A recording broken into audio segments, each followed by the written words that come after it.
the National Assembly will be dealing with a number of agendas before it.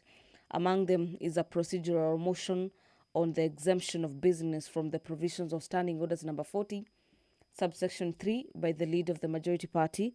And this procedural motion seeks to have the National Assembly resolve to exempt the business, appearing as order numbers 11, 10, and 12. In today's order paper, from the provisions of Standing Orders number 40, subsection 3, being a Wednesday morning, a day allocated for the business not sponsored by the majority or the minority of business sponsored by the committee. So this motion is a motion that will be seeking to have the House consider business under number 10, 11, and 12 being businesses sponsored by the leader of the majority party, minority, or sponsored by the committee. Usually, the House on Wednesday morning considers bills and motions by members. So this procedural motion will be seeking to have the House consider business away from the normal business of the House on Wednesday morning. The House will this morning also consider the Agriculture and Livestock Extension Services Bill. This is a bill from the Senate, Bill number 12 of the year 2022. At the National Assembly, we have Honorable John Mutunga co-sponsoring the bill coming from the Senate. From the Senate, this bill is being sponsored by Honorable Tabitha Mutinda, and it is a bill that seeks to provide for a policy and institutional framework within which the agricultural and the livestock industry operates, by, among others, establishing the Agricultural and Livestock Extension Service, which will be managed by the Board of Directors. Agriculture is the backbone of the economy, and so majority of Kenyans depend on the agriculture either directly or by feeding their families or through trading of agricultural and livestock commodities, as well as generating an income. And according to the sponsors of the bill, unfortunately, over the years, the returns have been dwindling. This is due to mainly poor performance of both crops and livestock, which can be attributed to matters climate change, poor production method, pest, and diseases, among others. According to the sponsors of the bill, they indicate in the bill that it is therefore genuine. There is a genuine need to set up a policy and institutional framework to support and guide the activities, operations, as well as interactions within the industry. And this is with the aim of growing the industry with the result of a strengthened agricultural economy for the various counties across the country. This is a bill by Senator Tabitha Mutinda from the Senate and the National Assembly. At the National Assembly, this is being co-sponsored by Honorable John Mutunga. And the debate on the Agriculture and Livestock Extension Service Bill is already concluded upon, and what remains is for a question to be put for members to vote on the bill that seeks to streamline as well as enhance the agricultural production in the country. But away from that, we have the Finance Bill, National Assembly Bills number 19 of the year 2025, coming up for consideration this morning. This is a bill by the Chairperson, Departmental Committee on Finance and the National Planning. And the indications are that the debate has already been concluded upon. The National Assembly was debating the Finance Bill 2025 for the better part of last evening or last afternoon. And what remains is for the question to be put. We wait to see how that turns out this morning. On your screens, you can see the mace carried by the Sergeant at Arms, closely followed by the Deputy Speaker of the National Assembly, Honorable Gladys Boss, who will be presiding over the business of the National Assembly this morning.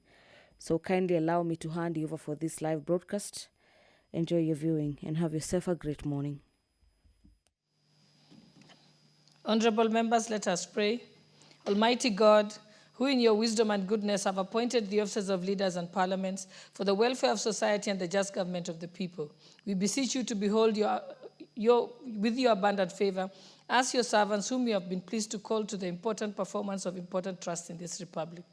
Let your blessings descend upon us here assembled, and grant that we treat and consider all matters that shall come under our deliberation in so just and faithful a manner as to promote your honor and glory, and to advance the peace, prosperity, and welfare of our country and of those whose interests you have committed to our charge.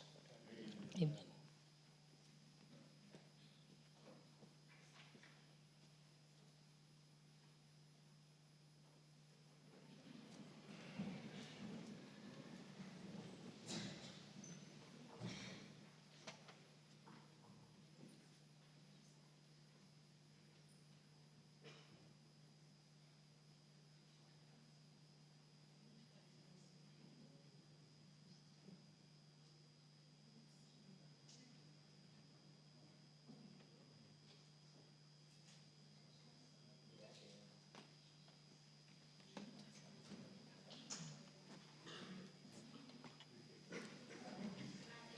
Sergeant at Arms, kindly ring the bell for 10 minutes.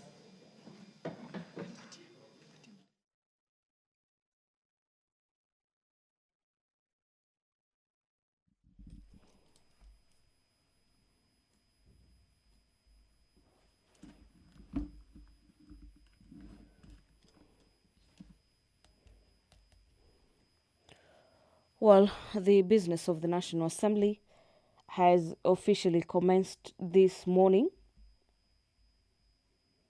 with the Deputy Speaker of the National Assembly presiding over the business this morning.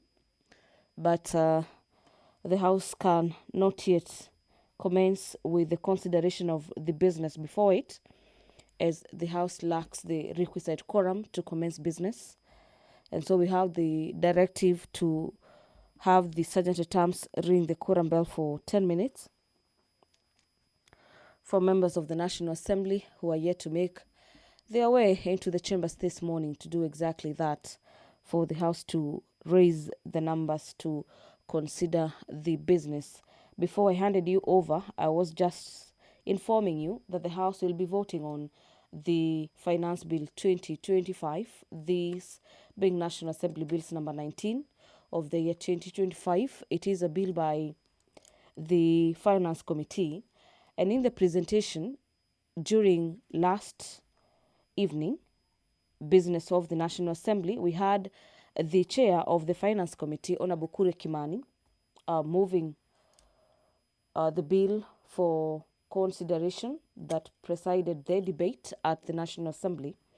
And among the submissions he was making before members is that his committee has carefully considered the bill and proposed some measures to seal the loopholes, to enhance matters compliance and the reduction of cases where there is avoidance of payment of taxes.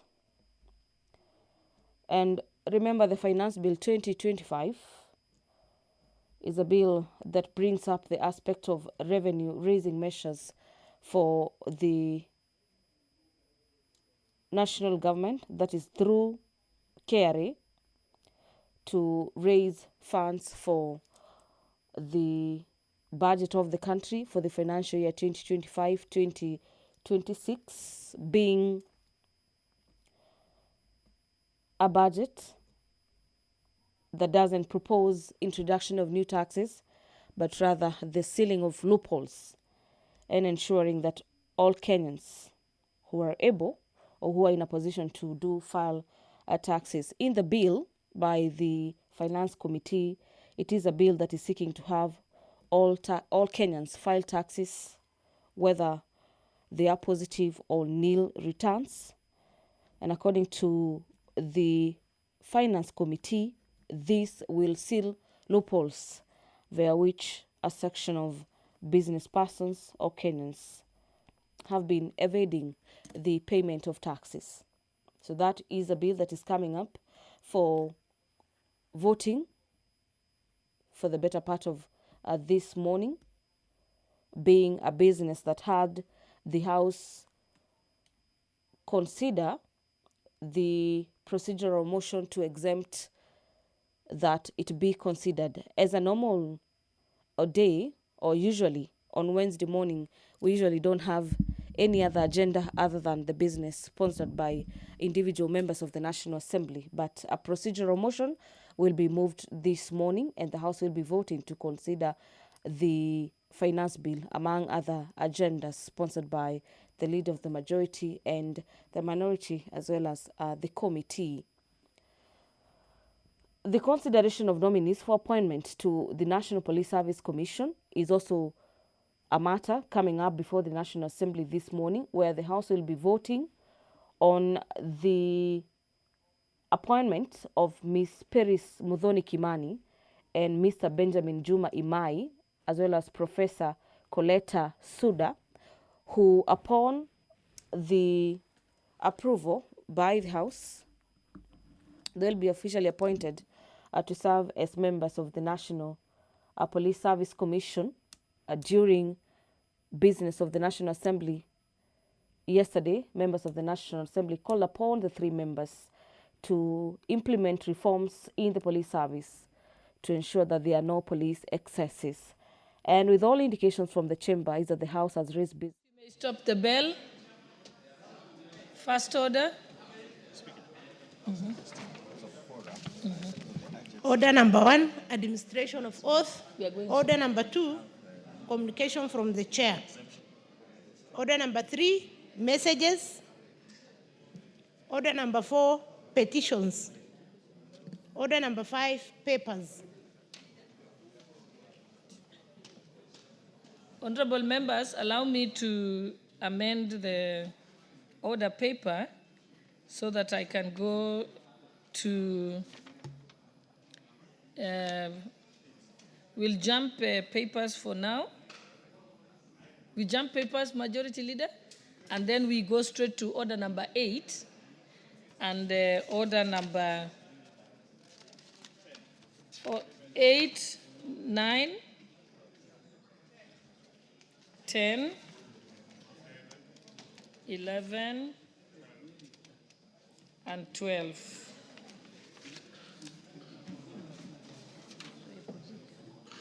No, not 12. Not 12. We'll just go up to order number 11. Yes. Okay. You can read the orders.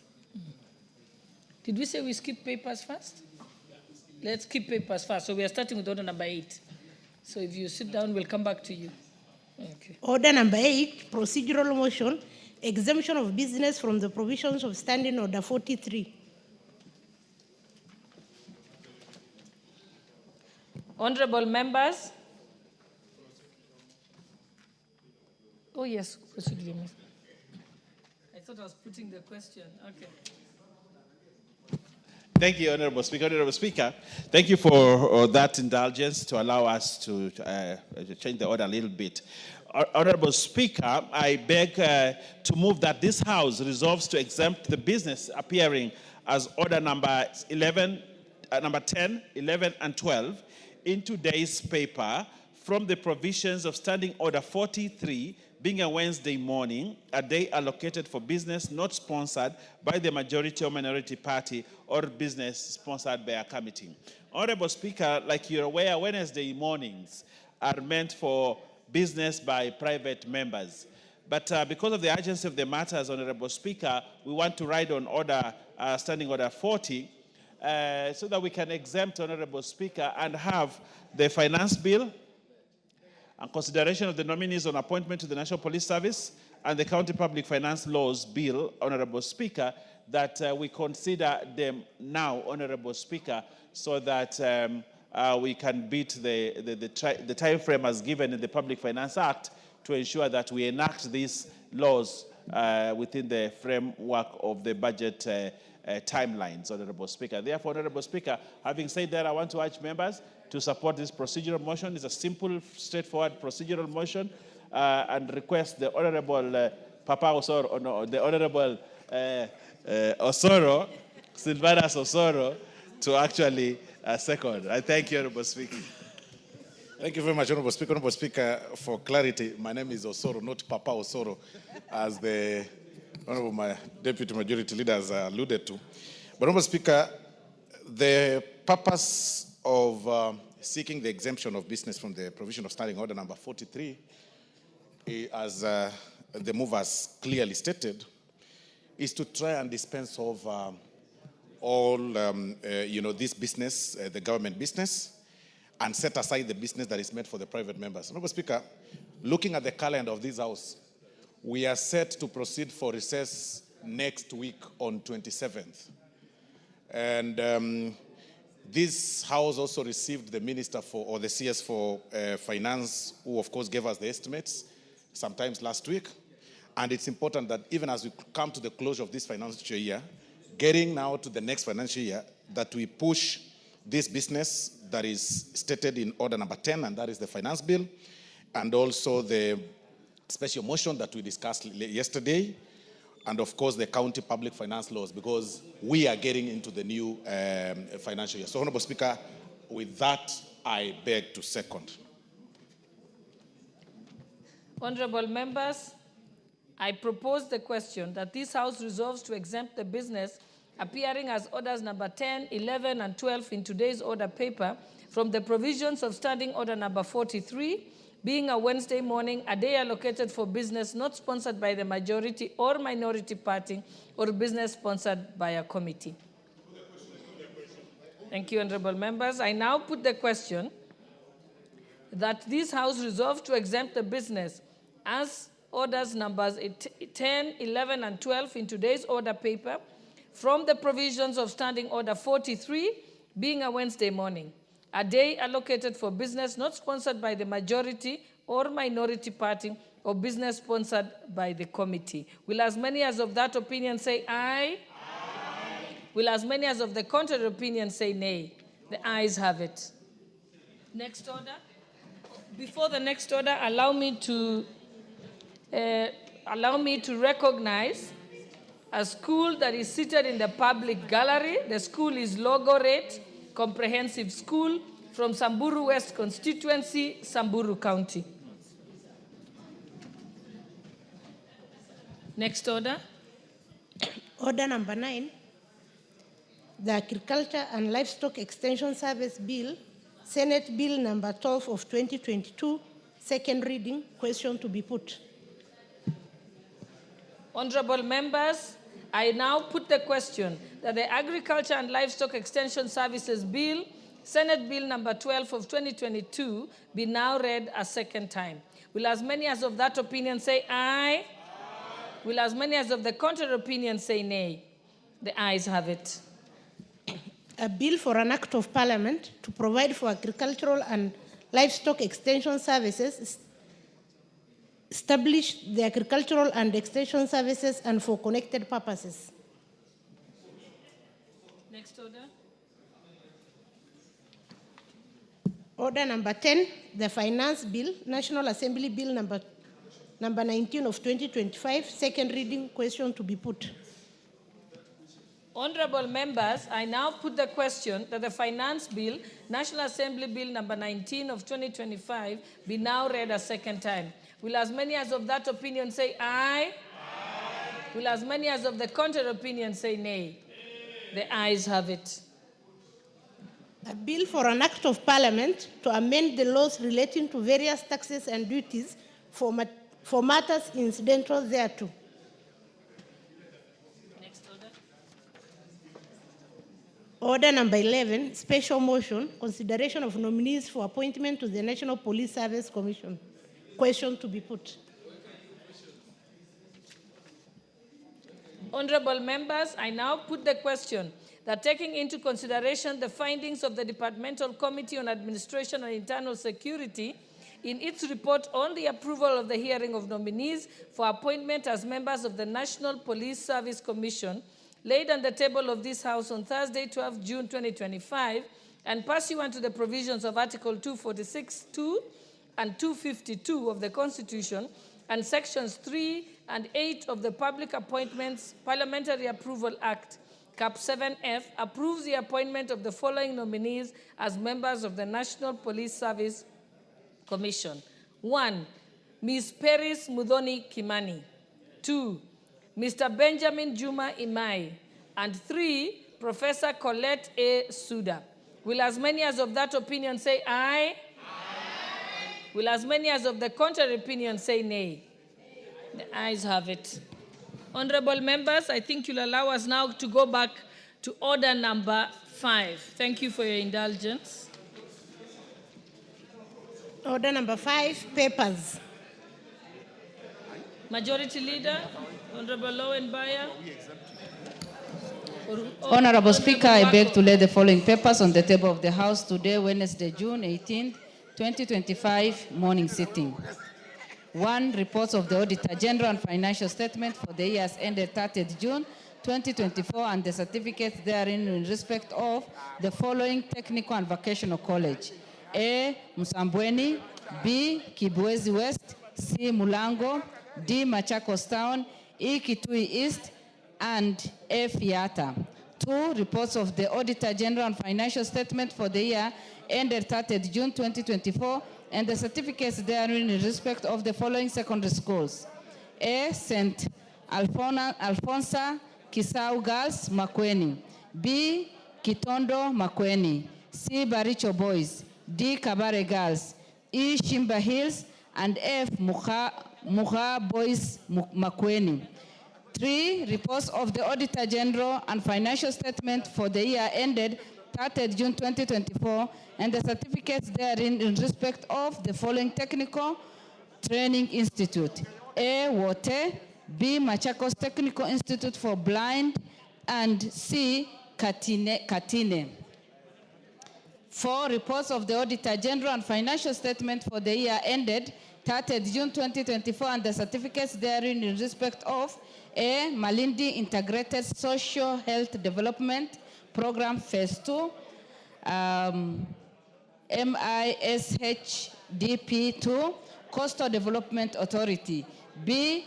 Horn Africa Groundwater for Resilience Project IDA, credit number 7082KE, project ID P174867, State Department for Water and Sanitation. C. Nambale Mjini Mayenje Water Project Grant / credit number 08W/Busia/97. D. Rwambura Irrigation Development Project number 1109118900, National Irrigation Authority. E. Multimedia University of Kenya. And F. Mamangina University College. 5. Reports of the Auditor General and financial statement for the year ended 30th June 2023 and the certificates therein in respect of A. Kenya Primary Education Equity in Learning Program, IDA grant number D991KE and credit number 7067KE and grants NOS TFC 306KE and TFC 307KE, State Department for Basic Education, and B. Hybrid Generation of Off-Grid Power System Credit, number CKE 1066011, Kenya Power and Lighting Company, PLC. 6. Reports of the Auditor General and financial statement for the Sekuru National Polytechnic year ended 30th June 2024 and the certificates therein. Thank you, Honorable Speaker, and I lay. Thank you. Next order, order number 6.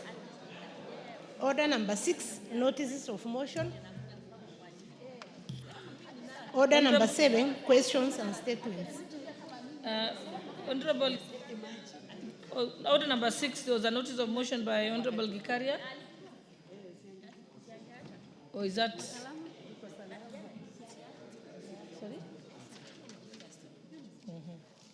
Oh, I'm told it's by Gonzi Rai. Is he available for your? You're ready for your notice of motion? Okay, just hold on. So we agree that Honorable Gikaria, you are on the order paper to give a notice of motion, so we skip that on number 6. Okay, so let's move to number 7, which is statements. Honorable Member for Kinango, Honorable Gonzirai, you may proceed.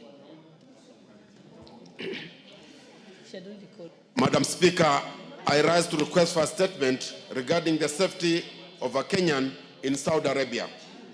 Honorable Speaker, pursuant to the provision of Standing Order 44(2)(c), I rise to request for a statement from the chairperson of the Departmental Committee on Defense Intelligence and Foreign Relations regarding the safety of Ms. Riziki Luvuno Mambo, holder of passport number AK 1325501, who went missing in Saudi Arabia in March 2024. Honorable Speaker, Ms. Riziki Luvuno Mambo has been residing in Saudi Arabia since July 2023 when she moved there for employment. However, her family, with whom she maintained regular communication, claims to have lost contact with her on 12th of March 2024, raising concerns about her safety and whereabouts. Following her lack of communication, the family received reports on 23rd of April 2024 that she had been arrested and was being held at Jeddah Sawari police station in Saudi Arabia. It is alleged that she was found in a state of distress, wandering the streets, and appeared to be suffering from mental health condition. Efforts by the family to secure her repatriation to Kenya have been unsuccessful. Honorable Speaker, it is against this background that I request for a statement from the chairperson of the Departmental Committee on Defense Intelligence and Foreign Affairs on the following. The circumstances surrounding the arrest of Ms. Riziki Luvuno Mambo by the Saudi Arabian police. 2, steps that the relevant government agencies have taken to ascertain the whereabouts and secure our expatriation, release from custody, expedition release from custody, and repatriate to Kenya for proper physical and mental care. And C, the measures that the government has taken to guarantee the safety of all Kenyans living and working abroad to ensure that they receive timely government assistance as cases of distress. I thank you, Honorable Speaker. Chairperson, Defense and Foreign Relations. Is there a member of that committee in the House to give an undertaking on behalf of the committee?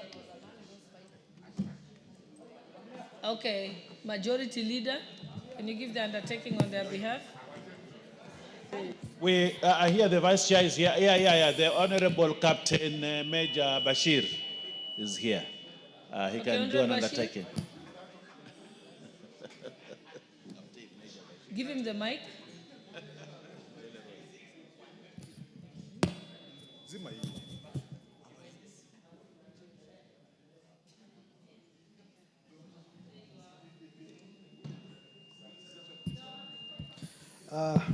Thank you, Madam Speaker. I have listened to the request for a statement, and I would like to inform the member that we'll be able to have a response to the question in 2 weeks' time, including also all others that he has mentioned, including distress calls from the people in diaspora. 2 weeks' time will be appropriate. Okay, thank you. Next order.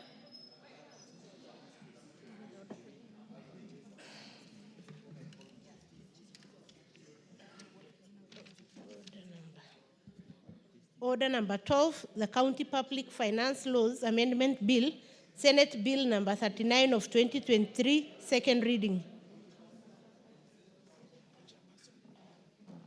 Mover.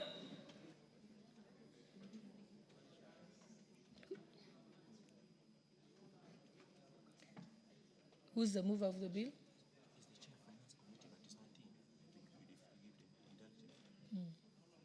Okay, this bill, the mover is the chairperson of the Finance Committee, but he doesn't seem to be here, and I don't think there's any member of the Finance Committee. I'm told they were having a meeting. So I think we can skip order number 12, stand it down and bring it back at a later time today. So let's move to order number 13. Order number 13. Order number 13, motion, consideration of Senate amendments to the National Construction Authority Amendment Bill, National Assembly Bill number 59 of 2022. The mover of this bill, is that the chairperson, Transport and Infrastructure? Majority Leader, who's the Thank you, Honorable Speaker. Oh, it's an Honorable Gikaria? Yes. Okay, proceed. Thank you, Honorable Speaker.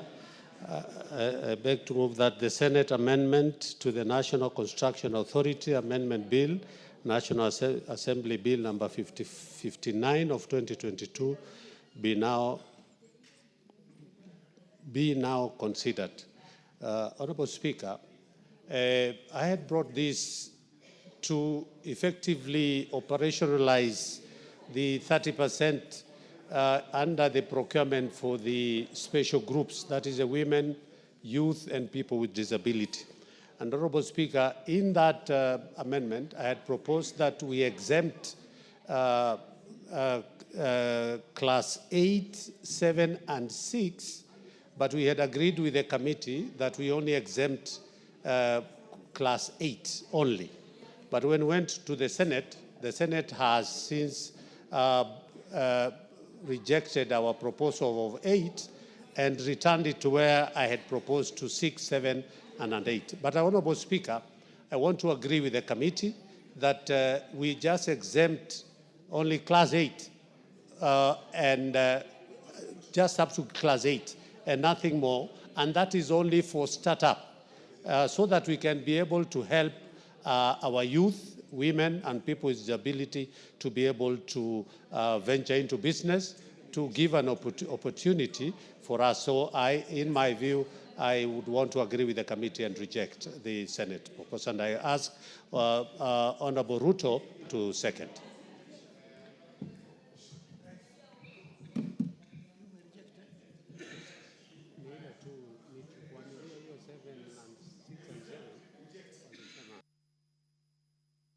Before we do that, may I have a seconder? Is the seconder the Honorable Ruto, member for cases? Please proceed. Thank you so much, Madam Speaker. Through to what the proposer said, Madam Speaker, the essence of providing this particular intervention is to encourage young members of the country, that is the youth, the special group of women, and people living with disability, to participate in such business entities and to grow the economy. And therefore, I stand to support the rejection of the proposals of Senate, and we only approve the removal of Class 8 under NCA, so that we encourage the new people and we don't misuse the other conditionalities that have been provided by NCA, because we've seen other people who are qualified, who are able, can misuse those particular provisions. Thank you so much. I support the proposal of rejection. First, I now propose the question, which is that the Senate amendment bill to the National Construction Authority Amendment Bill, National Assembly Bill number 59 of 2022, be now considered. May I go ahead and put the question? Yes. I now put the question that the Senate amendment to the National Construction Authority Amendment Bill, National Assembly Bill number 59 of 2022, be now considered. Will as many as of that opinion say aye? Aye. Will as many as our contrary opinion say nay? Nay. The nays have it. So, honorable members, honorable members,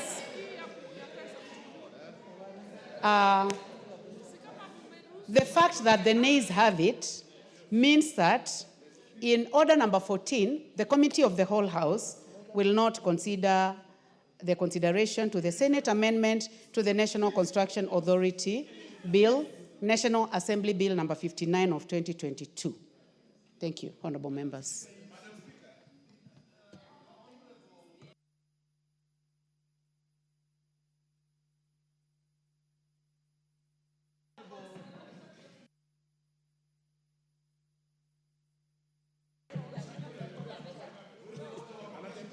Honorable Speaker, there is a growing trend in this House, Honorable Speaker, that if really not attempt, it will mess the integrity of this House. Honorable Speaker, when the Speaker is on her feet, nobody should be seen walking and moving around, Honorable Speaker. The Honorable Wamboka, Honorable Speaker, is out of order. He's been walking around picking water, Honorable Speaker, or something.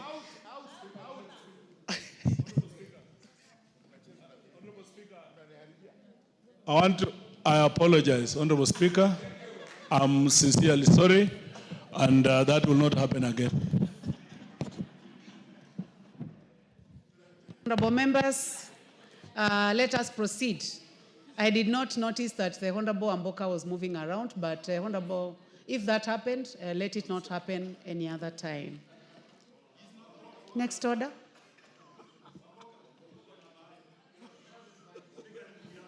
Order number 14, Committee of the Whole House.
Honorable members, I would like to call the meeting to order.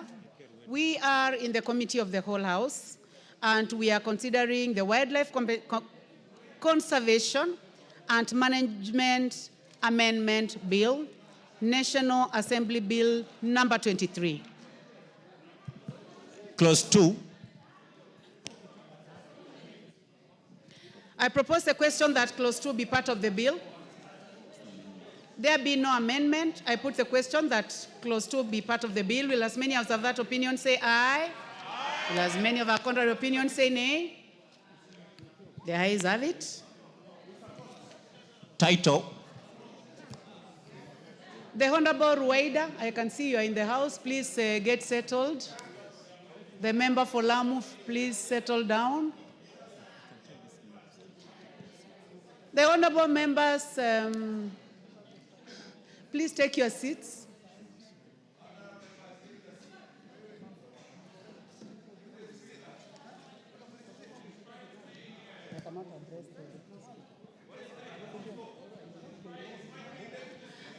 Honorable members, the only person I will not address is the Deputy Speaker. The rest of the members, please take your seats. Except the Deputy Speaker.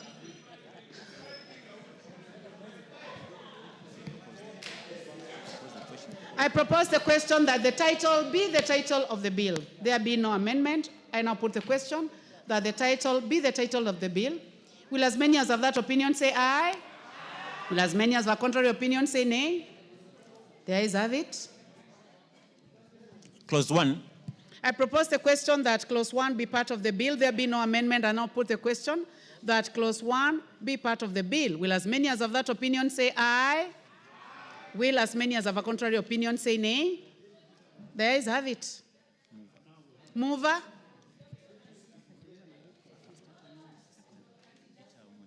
The Honorable Ruwaida Obo, member for Lamu East. Lamu East. Mheshimiwa Spika, naomba kutoa hoja kwamba kamati ya bunge iliripoti kwa bunge la kitaifa kushughulikia kwa mswada wa hifadhi na usimamizi wa wanyamapori marekebisho mswada wa bunge la kitaifa nambari 3 wa mwaka 2023 na kuridhiwa kwake bila marekebisho. Asante, Bi Speaker. Asante sana Mheshimiwa Rueda. Honorable members, I now put the question, which is that the committee do report to the House its consideration of the Wildlife Conservation and Management Amendment Bill, National Assembly Bill number 3 of 2023, and its consideration without amendments. Will as many as have that opinion say aye? Will as many as have a contrary opinion say nay? The ayes have it.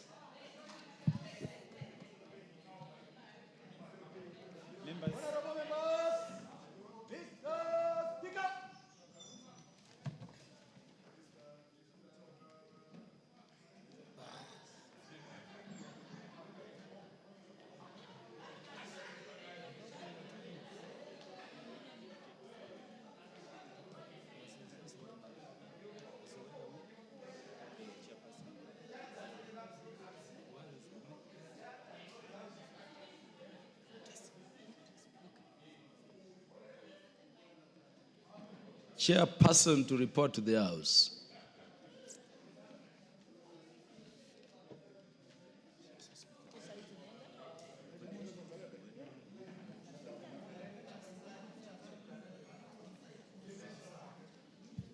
Thank you, Honorable. Honorable Speaker, I beg to report to the Committee of... Honorable Speaker, I beg to report that the Committee of the Whole House has considered the Wildlife Conservation and Management Amendment Bill, National Assembly Bill number 3 of 2023, and its approval without amendments. The mover to move agreement with the report.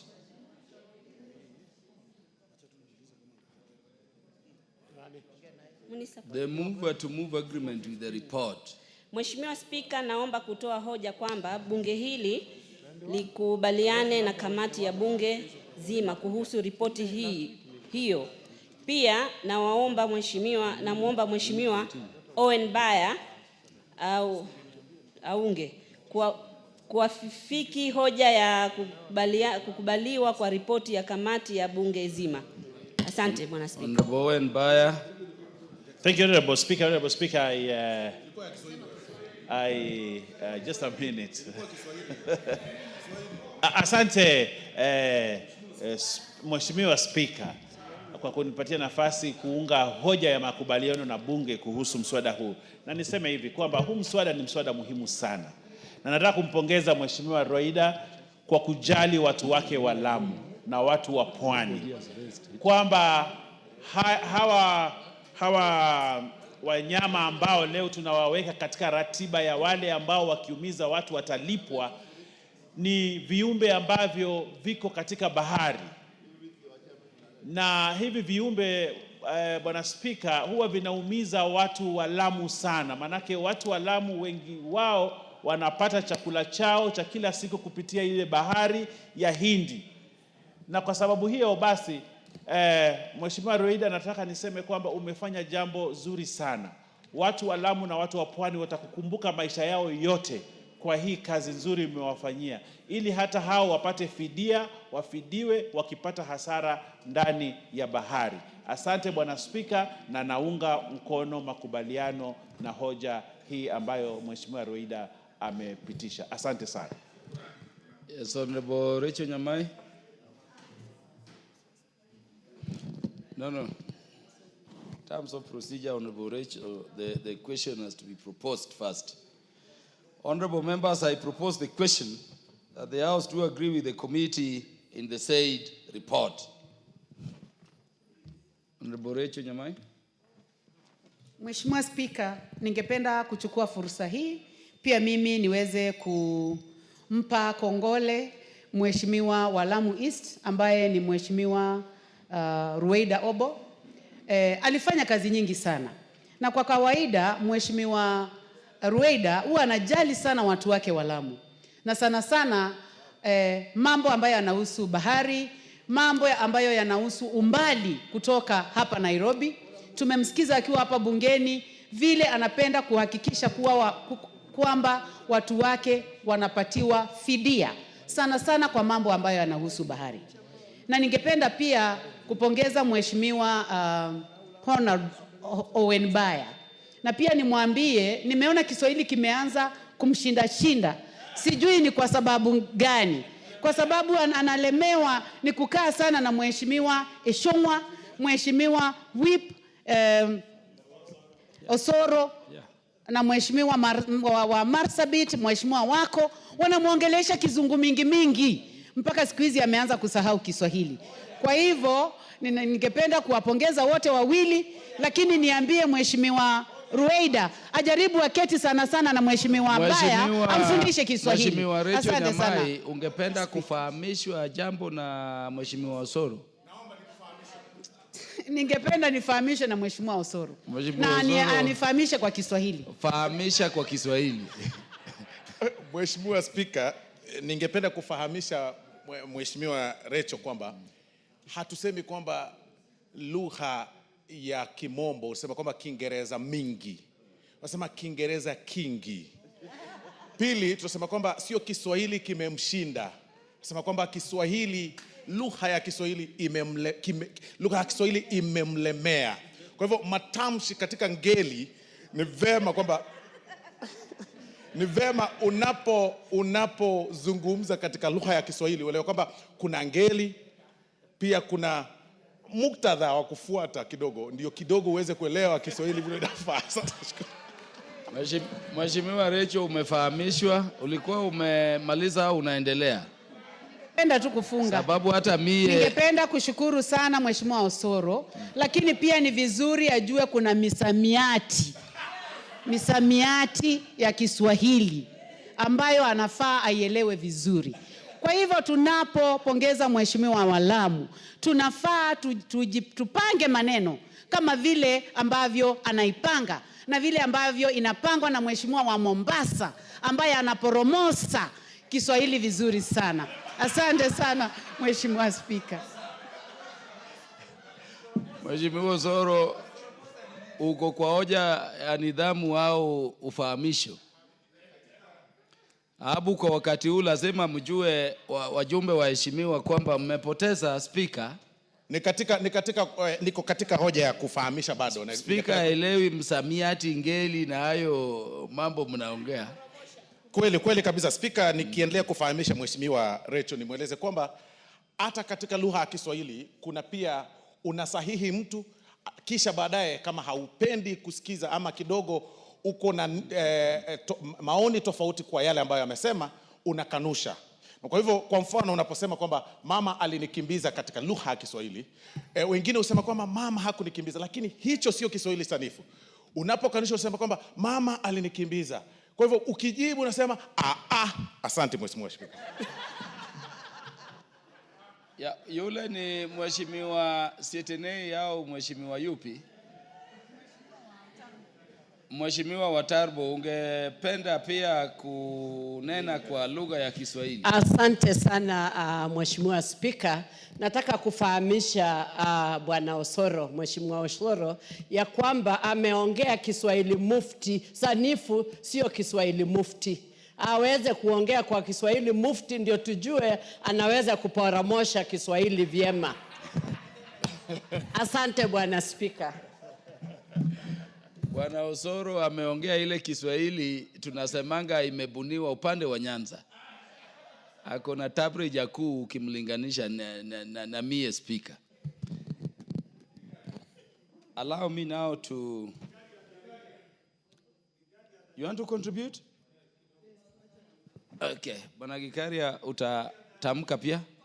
Asante Mheshimiwa Spika. Kwa kweli ni shukuru Mheshimiwa Ruaida Mohamed kwa hoja hili ambapo alileta hapa katika bungeni ya kuweza kuwajali watu ya sehemu ya upande wa Mombasa mahali kuna bahari na pengine watu wanapoteza ama wanapata injuries kutokana na wanyama wale wako ndani, majeruhi kwa ile vitu inapatikana. Niseme kwa kweli ni kitu cha muhimu kuangalia, kwa sababu kuna wakati mimi nilijaribu kuleta mswada kule kwangu, watu wengi kwangu wanapata madhara ama wanajeruhiwa mpaka maafa inatokana kutokana na nyani, na nilijaribu kuweka nyani wawekwe kama wanyama wa porini ambaye kutapatikana compensation, lakini haikuwezekana. Lakini fidia, asante Bwana Osoro. So niseme tu kwa kweli nimshukuru sana Mheshimiwa Rwaida kwa hiyo nafasi, na pengine hata sisi in future kwa sababu kwa siku zijazo tuangaliliwe kwa sababu ya hawa wanyama ambaye ni nyani ambaye wanalete madhara sana katika miji mikuu mahali kuna poli, especially kama kule kwangu kuna hiyo National Park ya Nakuru ambaye watu wengi wanaathirika kwa sababu ya huyu mnyama anaitwa nyani. Kwa hivyo niseme once again kwa mara nyingine Mheshimiwa Rwaida, pongezi sana kwa msaada huu ambao umeleta. Asante.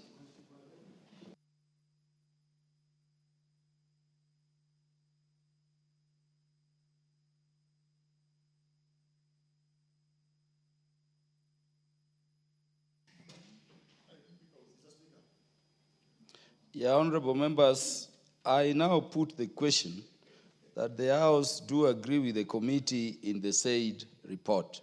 Will as many as are of that opinion say aye? Will as many as are of the contrary opinion say nay? The ayes have it. Mover of the bill to move.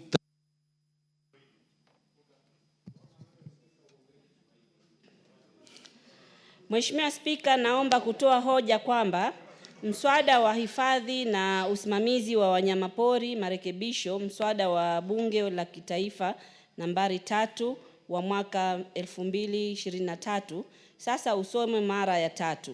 Pia naomba Mheshimiwa Owen Baya kuafiki hoja hii. Bwana Spika, nataka nichukue nafasi hii niwashukuru wabunge wenzangu kwa kuungana pamoja kupitisha huu mswada. Pia nishukuru uongozi wa bunge kwa kuhakikisha kwamba leo tumefika hii stage. Hili ni jambo kubwa sana kwetu kwa sababu madhara mengi tuliyaona wakati tulipokwenda kule, kamati ilipokwenda Faza. Watu walikuwa wamekatwa miguu. Hivi sasa ni kuambia lazima kwa mwezi lazima at least mtu mmoja, angalau mtu mmoja atakuwa amepigwa na huyu mnyama anaitwa yeda, kwa kizungu stingray. Pia kuna watu wengi wameathiriwa, itasaidia watalii. Hata si watu wetu peke yetu. Kuna mtalii alienda kupiga picha na akakatwa na papa. Pale feri pia watu wengi wanaathirika na papa kwa sababu meli zikija zinapita na mapapa. Bahati mbaya pengine mtu ameingia chini ya feri kutengeneza, anakatwa na papa na hawapati malipo. Hii itasaidia hata hawa wabunge. Saa nyingine wanaenda kujivinjari, wakifika Mombasa, wakienda na zile boat. Bahati mbaya waanguke kwa maji au sema wataka kuogelea, kuna saa nyingine hatari inaweza tokea, pia wao itakuwa imewasaidia. Bwana Spika, sitaki kuchukua muda mwingi zaidi, lakini nashukuru sana. Hata nimeshikwa na shaki. Najua kwangu hili ni jambo kubwa sana. Watu wangu nao watajihisi kwamba ni Wakenya, wakosti wote kwa jumla watajihisi kama ni Wakenya na wao hawatengwi kwa sheria. Manake sheria mwanzo ilikuwa imeangalia tu watu kwa ardhi, watu wa maji, sisi ambao tunaringizwa na maji ilikuwa hatuonekani. Nashukuru bunge hili sasa imefanya kwamba watu wanakaa kwa visiwa vya bahari au wanakaa kama mazingira ya maji na wao wamewekwa kwa rada ya serikali. Manake mara nyingi walikuwa wameona wametengwa. Hii itafanya tuweze kuhifadhi zaidi wanyama wetu wa pori. Asante Bwana Spika. Sije nikalia, asante. Mheshimiwa Owen Baya. Asante sana Bwana Spika, na hakiki mswada huu na afiki mswada huu kwamba usomwe kwa mara ya 3, na pia niseme kwamba kama vile wabunge wenzangu wanavyosema na vile Mheshimiwa Rwaida amesema, huu ni mswada mzuri sana, mswada ambao utasaidia watu wa pwani. Kilifi ni kati ya zile kaunti ambazo ziko na ufuo wa bahari mrefu sana, na bahari iko pale na watu kazi yao wengi ni maneno ya ubaharia, na mswada huu umekuja kwa wakati wake, kwamba ni wakati sasa watu ambao kwa muda mrefu walikuwa wamesahaulika katika maneno ya kufidiwa katika zile ajali zinafanyika ndani ya bahari, sasa pia wamepata nafasi. Kwa hiyo mimi ile nataka kuomba bunge hili, nataka kuomba uongozi wa bunge, mswada huu upeleke kwa haraka sana, uwekwe sahihi na rais ama assent, ili usikae. Nimeona miswada mingine tumepitisha hapa imekaa haijapelekwa for assent, na mimi nataka niwaombe sana, huu mswada ambao Mheshimiwa Reda ameufanyia kazi sana na ameweka kazi zake sana na amepatia matumaini watu wa Lamu na watu wa Pwani, kwamba ufikishwe kwa haraka sana kwa rais, uwekwe sahihi, ili wale ambao wanaumia kwa sababu hii maneno ambayo imefanyika wapate fidia kwa haraka sana. Mimi nataka kuunga mkono. Asante sana. Honorable Charles Nguna Ngusia. Asante sana Bwana Spika kwa kunipa nafasi hii. Charles Nguna Ngusia, just take back your seat. I've not proposed the question for debate. Honorable members, I propose the question that the Wildlife Conservation and Management Amendment Bill, National Assembly Bill number 3 of 2023, be now read a third time.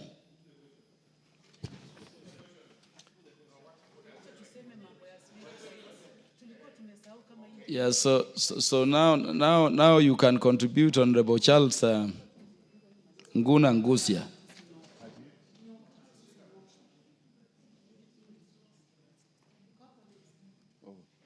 Asante sana Bwana Spika. Nilikuwa nimeharakisha sana kuchangia mswada huu, lakini nimepata ya kwamba umekamilika.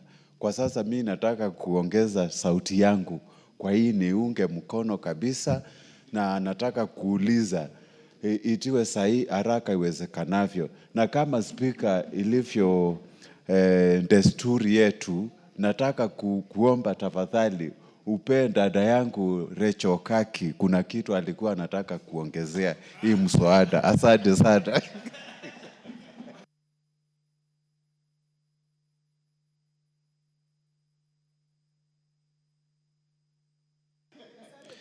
Honorable Charles Nguna Ngusia, I have not seen any request from Honorable Rachel Nyamai to either contribute or to inform you. Honorable Rachel Nyamai, you wanted to contribute? Yes, Honorable Speaker. Because I want to put the question. Yes, I would like to thank you very much for your indulgence. This is a very important bill, and the proposal that has been, the bill that has just passed, Honorable Speaker, is extremely important. I am aware that the committee has been looking on to amend the same act. I know that it will take time, because after being ascended to it, it needs to take about 6 months. But the issue of snake bites, Honorable Speaker, is a big issue that must be discussed now by this House. We have snake bites all over the country, starting with Baringo, Marsabit, Mandera. Kitui has the most poisonous snakes, Honorable Speaker. And we realize that when this amendment was being done, snake bites seems to have been left out. And I remember it was also removed, actually, in the 12th Parliament. So I would like to request the chair of this committee, after the passage of the 6 months, we will be bringing an amendment so that we also consider snake bites, because snake bites are killing too many people. And the ministry was in my constituency about 3 weeks ago, and the issue of snake bites was raised by my constituents, and so many people are calling for inclusion of snake bites in the compensation as part of the compensation we are discussing today. Thank you very much, Honorable Speaker, for your indulgence. I support. Yeah, Honorable Rachel, you raise a very important issue. My own grandmother, I never saw my paternal grandmother. He died of a snake bite. And so don't wait for 6 months. You can join the committee in pursuing that endeavor. Honorable members, because of other businesses, let me put the question. I have confirmed that we have the requisite quorum in the House for purposes of making a decision. I therefore put the question which is that the Wildlife Conservation and Management Amendment Bill, National Assembly Bill number 3 of 2023, be now read a third time. As many as are of that opinion say aye. As many as are of a contrary opinion say nay. The ayes have it. A bill for an act of parliament to amend the Wildlife Conservation and Management Act 2013.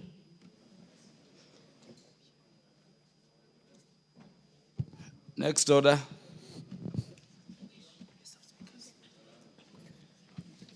Order number 15, motion, exemption of major roads, expansion of major roads in the country to dual carriages, resumption of debate.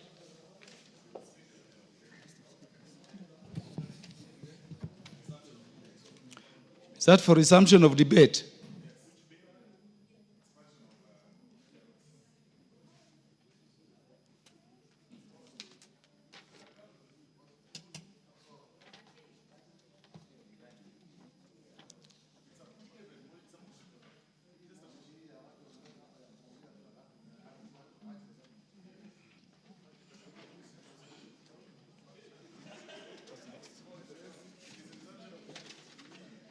Is it for resumption of debate?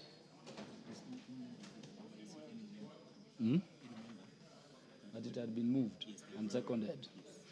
Honorable Soro.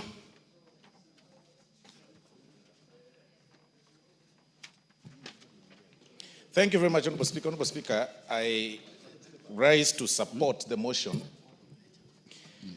by the Honorable Faith Gitao on the expansion of major roads in the country to dual carriages. Honorable Speaker, the road issue or the road matter is actually a thorn in the flesh of many Kenyans, Honorable Speaker.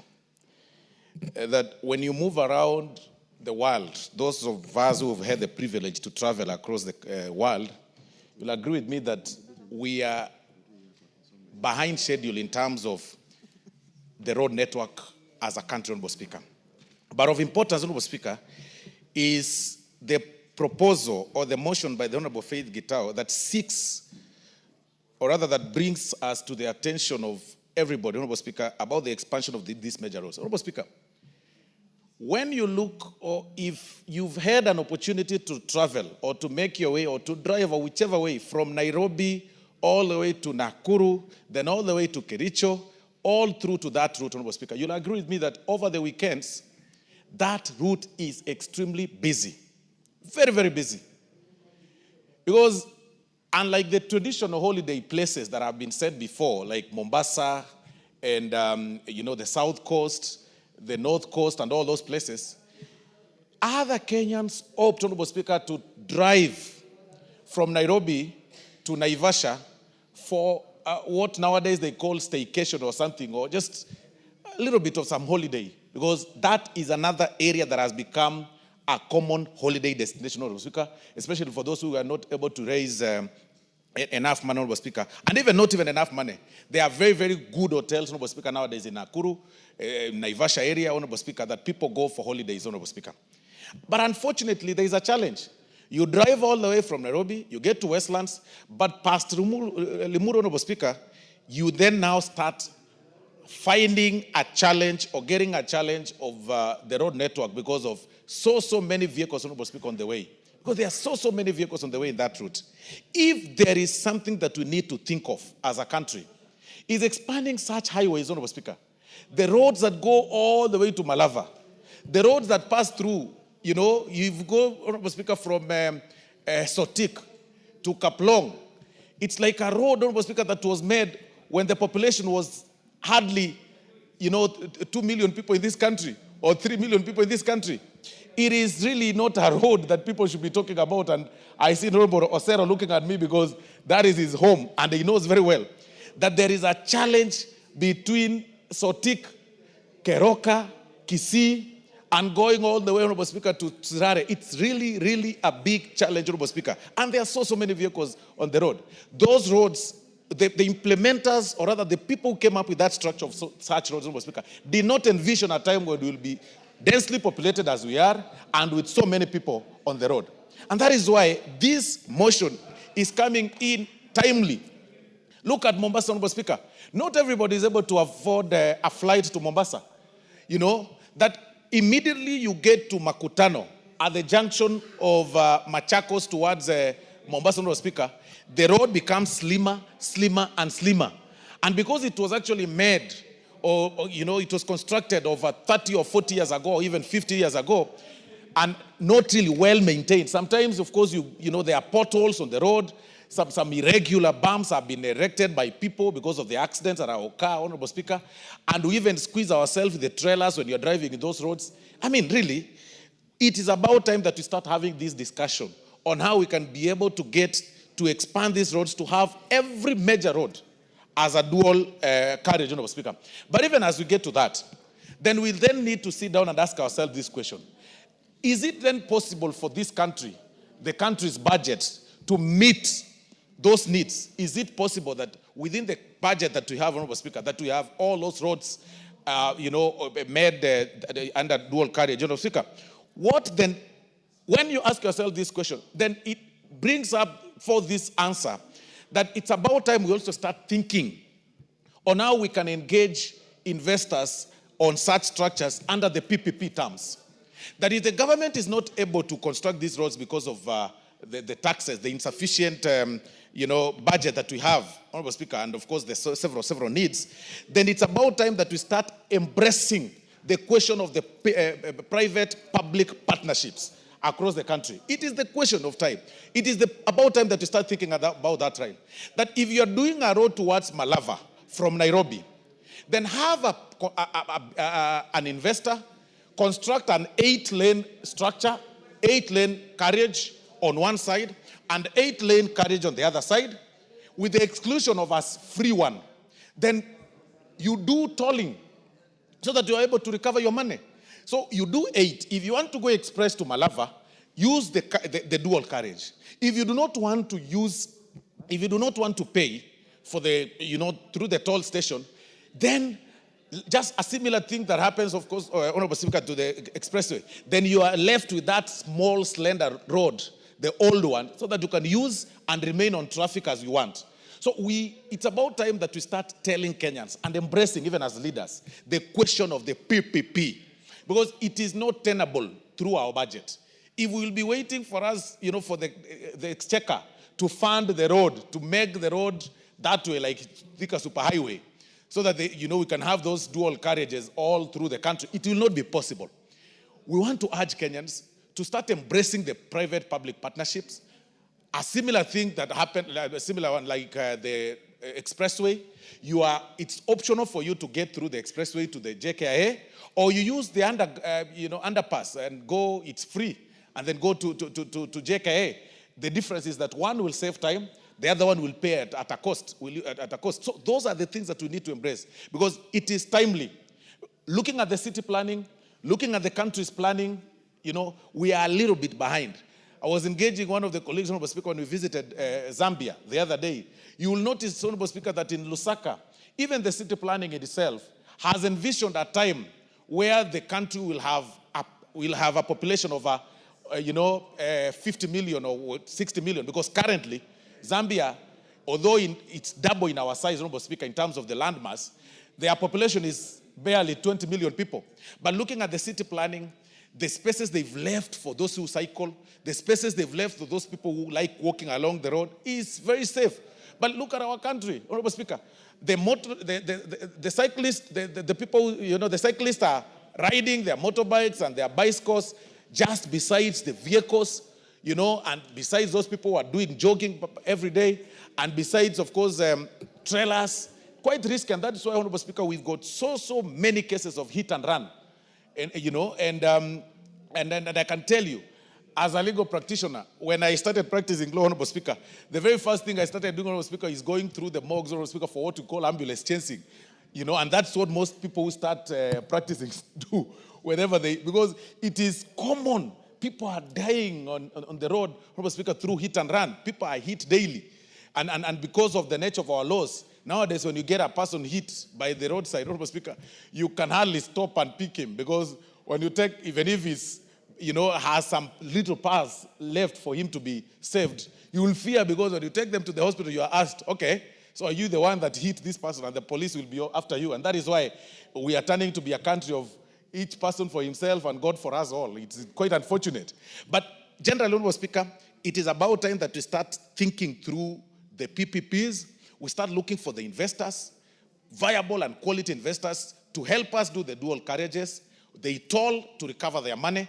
But still, we leave that slender one, we leave that road, that particular one, to be free of charge, so that you have an option to either toll, use through the toll station and pay, or pass through the normal one. So with that, Honorable Speaker, and this one should actually go deep into the villages so that it can actually open up the economic channels of this country. With those very many remarks, Honorable Speaker, I am very impressed by the Honorable Faith Gitau's motion, and I suggest that it just doesn't end in these structures of motion. We need to think through the public-private partnership, Honorable Speaker, in terms of, for us to engage, for us to be able to achieve this, because it is not possible to do this through the exchequer. I beg to support, Honorable Speaker, and I thank you very much.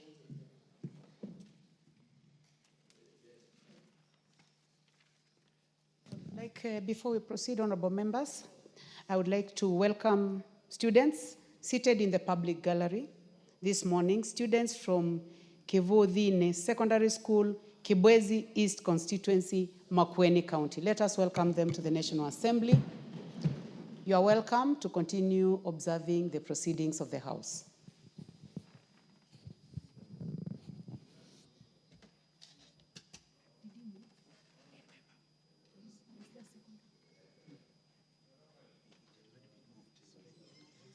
The Honorable Ekomas Mutuse, you may proceed, and I would like to request you, I've given you a chance there so that you may also welcome the students from Kibwezi. Thank you, Madam Speaker. In welcoming the students from Kivudhine Primary School in Kibwezi East, which is my neighboring constituency, just to urge them and their teachers to, you are welcome to the House of Parliament. This is where decisions in terms of laws, decisions in terms of budgeting, and oversight of expenditures of the national government are taken. This is a house of record, it's a house of order.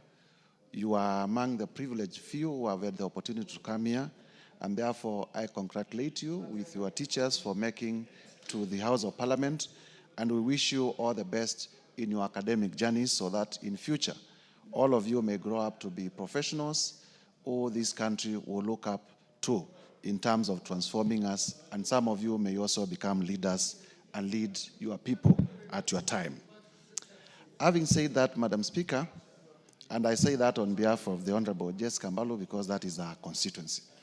Having said that, Madam Speaker, allow me to now comment on the motion for the expansion of major roads in the country to dual carriageways that has been moved by the Honorable Faith Gitau. From the onset, Madam Speaker, this is a motion that is not only timely, but is something that should have been done by the country many, many years ago. Madam Speaker, you are now aware that the World Bank has classified Kenya as the 6th largest economy in Africa. We have now overtaken Ethiopia and Angola, and we are now the 6th largest economy in Africa by virtue of the size of our GDP. That means that our infrastructure needs to reflect the size of our economy. And that infrastructure to reflect the size of our economy, our road systems need to be modernized, our railway systems as well need to be modernized, and so that we reflect a country that is the 6th largest economy in Africa in the 21st century. If you compare our infrastructure with that of South Africa, driving from Cape Town to Pretoria, you realize it's the dual carriage. It's a long distance. Same way from many, many cities in our continent that are smaller economies than us. And therefore, we want to congratulate the Honorable Faith Gitau for reminding us in this House and those in the executive that the time has come for our roads to be dual carriageways. Madam Speaker, I represent a constituency that is on the Nairobi-Mombasa Highway, Kibwezi West constituency. From Kibwezi town through Makindu to Emali is a distance of about 70 kilometers on the Nairobi-Mombasa highway. And there are many, many accidents. It is the same in Kibwezi East, it is the same in Kilome constituency. There are many, many accidents that are happening because the road is a single carriageway. And we have been expecting, especially with the promise that the Americans want to do an expressway from Nairobi to Mombasa, the one that they have nicknamed Usahihi, that we may have this project come to pass so that we may reduce the number of accidents, because one life lost through a road accident is too many lives for us. We have also heard about plans to do the road from Chumvi through Konza Technopolis all the way to Emali under the funding of the Korea government. And I stand to request the executive to fast track such plans so that my people, the people living along the Nairobi-Mombasa highway, may stop losing their lives because of avoidable accidents that can be avoided by dualing the Mombasa-Nairobi highway. As for the funding, everything starts with an idea. And we cannot fear to propose ideas of dualing our roads because we do not have the money. And therefore, I want, as I support this motion, to urge the State Department for Roads to come up with a plan on how we can dual our roads and to engage Parliament so that we may pass the necessary policy and legislative framework to facilitate the dualing of all the roads in the Republic of Kenya so that we may reflect the economy that we are, that we may become attractive even to foreign investment and attract more people to come to our country, because a road network, attractive road network also is important in terms of the image of our country that we give to the people who visit our country. Having said that, Madam Speaker, I beg to support and urge that it doesn't end at mere debate, that the Committee on Implementation will pick it up so that we may have a concrete plan with clear timelines on how this will be achieved. I thank you, Madam Speaker, for the opportunity. Thank you very much, Honorable Mutuse. The Honorable Naomi Wako, member for Marsabit. Thank you very much, Honorable Speaker, for allowing me to add my contribution to this very important motion brought by Honorable Faith Gitau, one of our very diligent commissioner and a member of Parliament. Honorable Speaker, as I stand, I want to confirm that I support this motion because it touches on one of the most important things that we depend on as a country. Honorable Speaker, the proposal that this House resolves that the government, through the Ministry of Roads and Transport, undertakes an expansion program of national trunk roads with the view of upgrading all classes A, B, and C roads in the country from two-way lanes to dual carriageway, one-way roads with the necessary infrastructure that include footbridges, safe crossing zones at regular intervals. Honorable Speaker, I fully support this because we know very well as a country, so many innocent lives have been lost. We've lost many people. We've lost even tourists who have been in our country due to road carnage. We've lost our young people, students, going for school trips or maybe going to their schools because of road carnage. And by expanding our road, we are sure that the accidents that keep happening in our country and on the roads will be reduced. Honorable Speaker, even as we propose this, some disciplines must be observed of time and how the drivers, should conduct themselves, and having the driving license and doing all the due diligence will help us and add a lot of value to the suggestion that we are making. And again, Honorable Speaker, expanding our roads will be profitable to our country. Our economy will grow because we know very well that many of our neighboring countries depend on us. And by expanding our roads, then we know that we will be able to grow our economy, and we'll be able even to be of use to our neighbors, because Kenya, as it is today, we are at the front line and leading from there. We wouldn't want, to cause chaos and also other people to be in our country and have accidents. Honorable Speaker, we also know very well that road transport is still the preferred mode of travel and transport for many Kenyans, simply because it is affordable.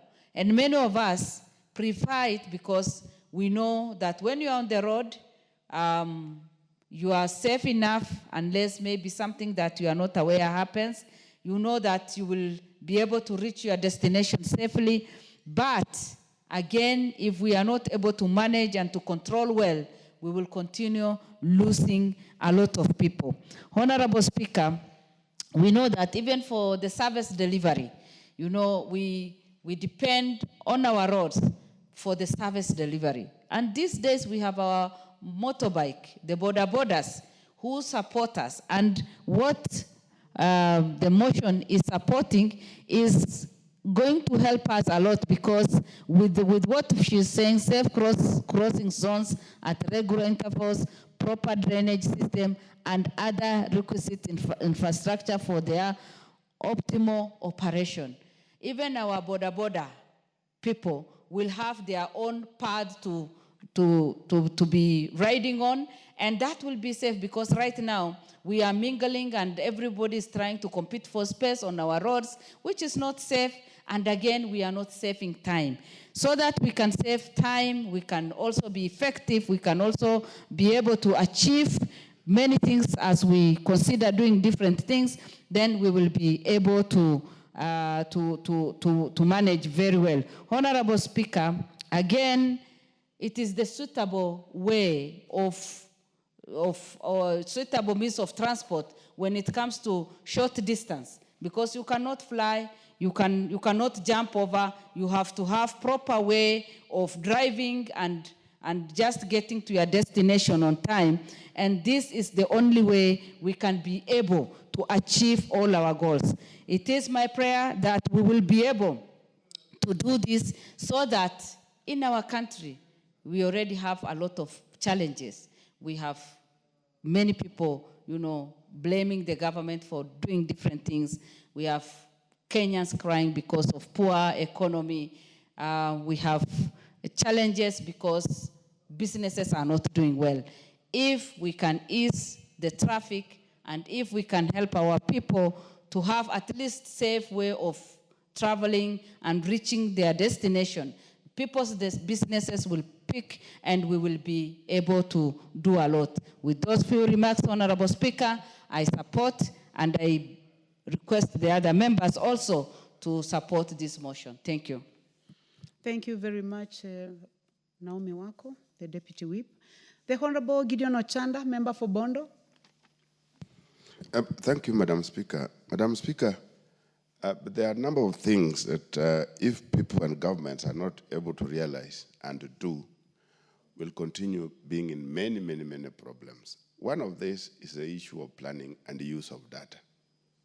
Our successive governments are well aware that we have more vehicles on the road each year as years advance. What is it that we are doing, or what is it that we are placing for purposes of this increase of traffic in terms of our road infrastructure? I think there are some very basic things, very, very, very basic, that governments, the successive governments, have not worked towards this. And they are well aware that vehicles are registered every day, the number has been going up, and where we are taking these vehicles to is not developed. It's a similar problem we have, for example, in housing and what we are seeing in Nairobi now. One house or a household is brought down, one building, and instead it is replaced by a massive house of more than 40 households. While you are doing this, you have not planned for sewer, you have not planned for transport, you have not planned for all these many other things. And this is exactly where the messes are coming in. And we also have data in terms of the amount of messes that we have on our roads. We also have the amount of messes that we have even in terms of the other infrastructure because of planning. I don't want to say that the planning has not been bad, but somebody is ignoring, because these are very bare facts, that when you increase in number, definitely there must be a provision. Even if it is water, there must be a provision.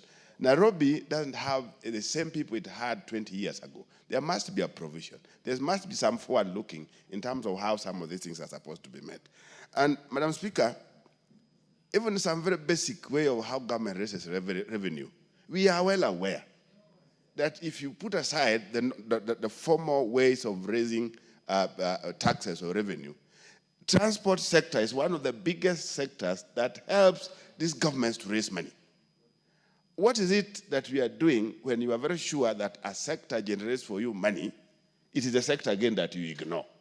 Because if it were any other ordinary mind, you'll invest more where you generate more. And there was a policy in this country one time that you put more where you get more. You put more money where more money comes from. I don't know where this was lost. And a more particular one is where we use planning deliberately for a 5-year cycle. We plan with politics in mind. I think this is where there's a big problem. Because we are talking about these major roads. Some of them cannot be fixed within the 5-year period. But for purposes of planning and investment in them, it is important that we spread them across. Where we are at the moment, we are seeing problems that we would have avoided many years ago. 60 years since independence, we've only managed to do a railway, the SGR, which even as at now is still not in our hands. We've not done any. And yet we know that this would have been the best alternative to the road problems. You look at the colonial government, they were able to do this railway from Mombasa to Uganda in a decade. Yeah? And that was from 1901, 1902, and those are ages ago. Here we are, since independence, we are not even able to do a 1 or so kilometer of even if the old railway system that we were using before, even if we decided to put aside the SGR. I know there are those attempts that are there in place, but many of them are still focusing on doing these things within 5-year period. It can't work. So for purpose of our planning, we needed to know that from Mombasa to Nairobi was to be done in a certain period of time, Nairobi, Busia, or Malaba to be done in a certain period of time, Nairobi, Garissa to be done in a certain period of time, Nairobi, Kisumu, and whatever to be done in a certain period of time. This is exactly what has helped Tanzania. Tanzania has some of the very major bridges across their bigger rivers. But they have been doing those major bridges within, they're now 5, within every term of each parliament, each presidency, each government. They've been doing very major projects in terms of road network and bridges. They have bigger bridges than those we have if you put aside Nyali. The other bridges are really big because of the big rivers. And this has been happening because it is not tied to electoral period of time. So, Madam Speaker, these are some of the things that really needs to be looked at, so that when we are planning, we plan and we make use of our data. The next one is the issue of quality, Madam Speaker. You do a road, is a highway, and you are doing it like you are doing a village road. I'm bringing this in place, like in my place. We have a road, a Kenha road done from Kisian to Osieko. It's a Kenha road. But if you look at this road, it's a road that cannot withhold the kind of time and the kind of traffic that we have on it, because it was poorly done. More so between Bondo and Osieko is worse. And the maintenance arrangement cannot work. Every single time there's some contractor in place. As at now, the road surface is like it was a small village road. So the quality of works that go into highways also must be looked at, so that we don't go into one road 1 year after the other, you are on one road. 1 year after the other, you are on one road. We fix major roads, we fix them right, we fix them to last for purpose of quality, and then we move on. But if we are doing one road poorly done, and every single day you have to work on issues of maintenance, like this road I'm talking about, there's some contractors in one place or the other every single day, and it doesn't work. Right now it's in horrible condition, and you really wonder why was that money used in doing this road. If it were it would have been used in a village road rather than on a highway. So, Madam Speaker, there are these issues that must be looked at, the issue of planning, the issue of where revenue is raised from, the issue of quality, and the issue of really looking at the alternative. Alternative to roads can only be railways, nothing else. Thank you, Madam Speaker. Thank you very much, Dr. Ochanda. The Honorable Jackson Lekumontare, member for Samburu East. Thank you, Madam Speaker, for this chance to contribute to this motion, Madam Speaker. Madam Speaker, this motion is very good for discussion. And I think, Madam Speaker, these roads, some of these roads, Madam Speaker, they are just there now to waste time. Because, Madam Speaker, if you look at some of our roads, you can be in a road for a very long time. And I think, Madam Speaker, just as other members have said, it is time for expansion.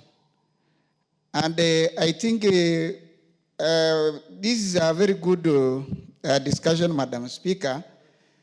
And as we discuss, it's very important, Madam Speaker, to be known that some parts of this country, there are no roads, even that single line. And we are discussing about expanding the roads. But other parts of this country, Madam Speaker, like where I represent, Samburu East, there are no roads, Madam Speaker. And I think equity is very important to every part of this country. You find that, Madam Speaker, the road may be serving a population, it is not there. Even getting some services become a problem. And if at all we are in the same country, then it is advisable and it is very important, even for those who implement these projects, to consider every part of this country. It's even better, Madam Speaker, to say every constituency should have at least a tarmac road. But I think some parts of this country, even children are going to see tarmac after 60 years of independence. And it is very important, Madam Speaker, as we talk about expanding the existing roads. The time for this expansion is also an issue. Madam Speaker, if you look at the road passing through Karatina, that road, I usually pass that road. And since I came to this parliament, now this is my second term, the contractors have been there since. Even when I was a teacher, I used to pass there, Madam Speaker, and the contractors are on the site throughout. I don't know when will that road be completed. And I think people are not serious even to do what they are supposed to do. Because for more than 10 years, just trying to expand the road, it is not moving. So it is a good thing to discuss, a good thing to bring this motion. And I think it is important that it should be implemented, Madam Speaker. We lack good roads in this country. And I don't agree, Madam Speaker, when we say the resources are not enough, because they are enough in other places. It is only people are not looking at the whole country in a very fair manner. Some parts will get a lot of money, while others, when we look at other parts, then there is no funds. That is the usual song people are singing every now and then. And I think it is now the high time the government should be able to look at every part and consider it.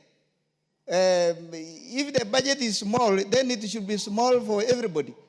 But you can find other places getting a lot of money, but others no roads throughout, and we are in the same country. So I think it is very good. We really need to look at how maybe we can get funds to try help Kenyans. If you look at even the commodities, the way people are getting even food, commodities in other places, it is very high because of bad roads. When people are saying here Unga has gone, Madam Speaker, in our places, we even don't talk because the road is worsening even what our people are getting. So I think it's a good thing, good to discuss, but very important to note that there are no roads in other places. And I think if we really want to be fair, let us look at every corner of this country. Thank you, Madam Speaker. I support this expansion of roads to every place. Thank you.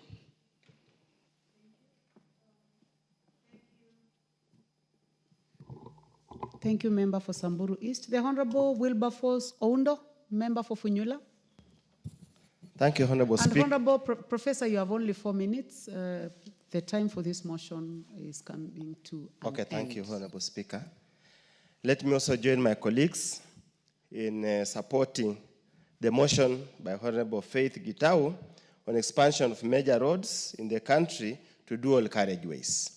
Honorable Speaker, transportation is the key to industrialization, is the key to improving the economy, and its importance cannot be gainsaid.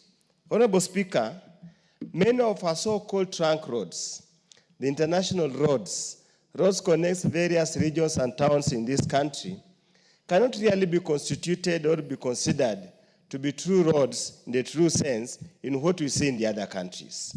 Honorable Speaker, it's such a shame that the road from Kisumu all the way to the border at Busia is literally a track. It cannot be called a road. Yet we pride ourselves that's the road to Great Lake region, to the entire all parts of the East and Central Africa. Honorable Speaker, the same applies to large chunks of the road between Eldoret and Malaba. It's therefore important that, as Honorable Faith has stated, that this country, the planners, all those who are involved, should move with speed and through other means, find ways and means of ensuring that these roads are dual. Honorable Speaker, if you travel many parts of this world, even small countries in Africa, all their major trunk roads are truly dual roads so that they move traffic, move goods fairly fast to where they are supposed to be. But Honorable Speaker, as we concentrate on the roads, allow me also to join Dr. Chanda. In many other parts of the country, actual road supplements transport. We have an untapped opportunity for purposes of railway. We could have moved much more goods, much more passengers, faster, safer, if we had continuously invested in the railway network. The last railway to be built was during the colonial time. The next has been during President Uhuru's time. Surely, honestly speaking, if we could find a way, I had an opportunity to travel in South Korea, a distance of almost 1,000 kilometers with a speed train.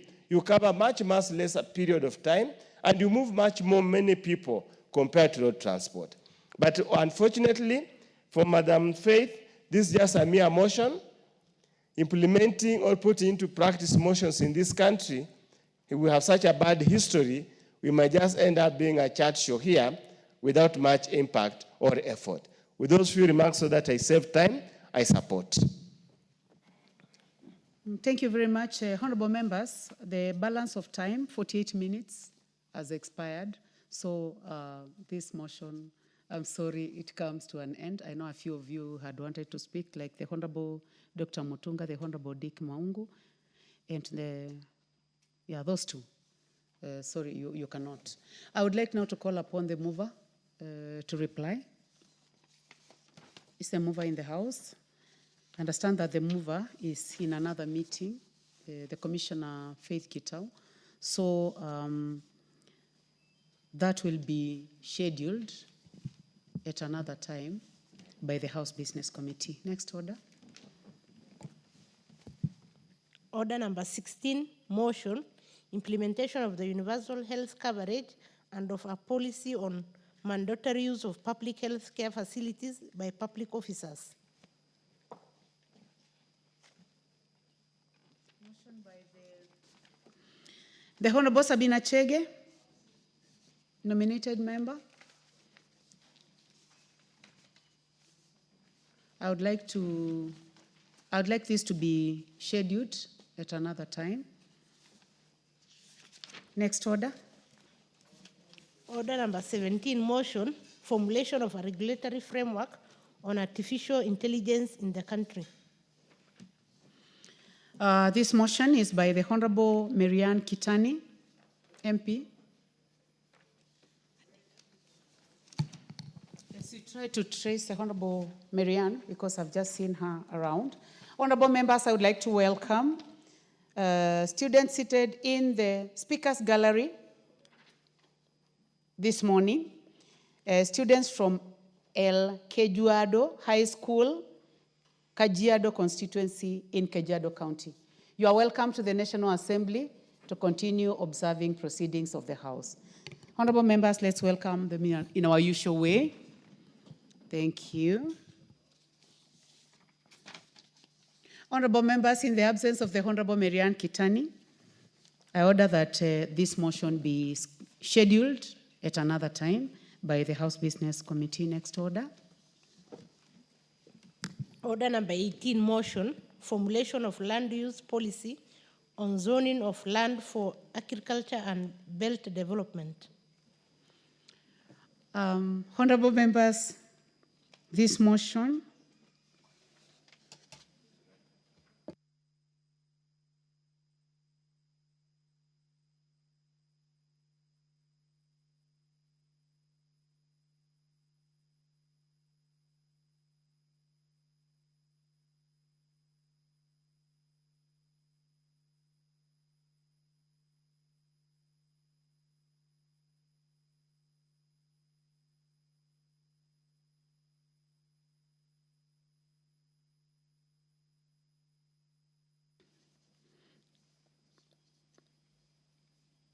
motion number 18, formulation of land use policy on zoning by the Honorable Timothy Wanyonyi,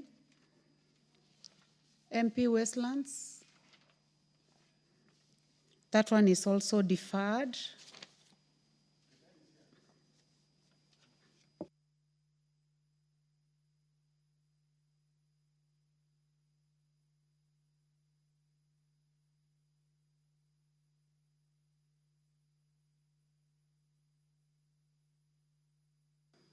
Honorable members, I would like to inquire from the Honorable Kitani. Please approach the table.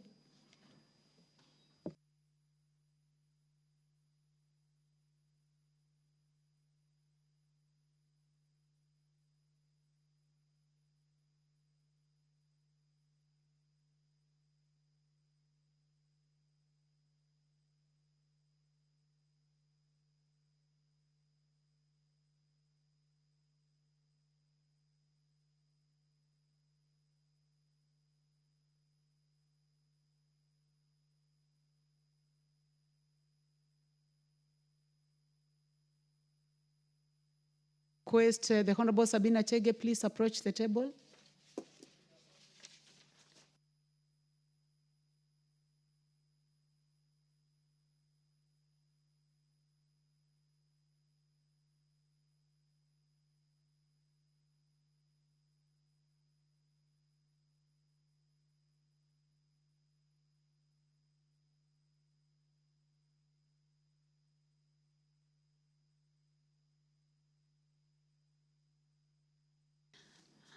So I request the clerk to call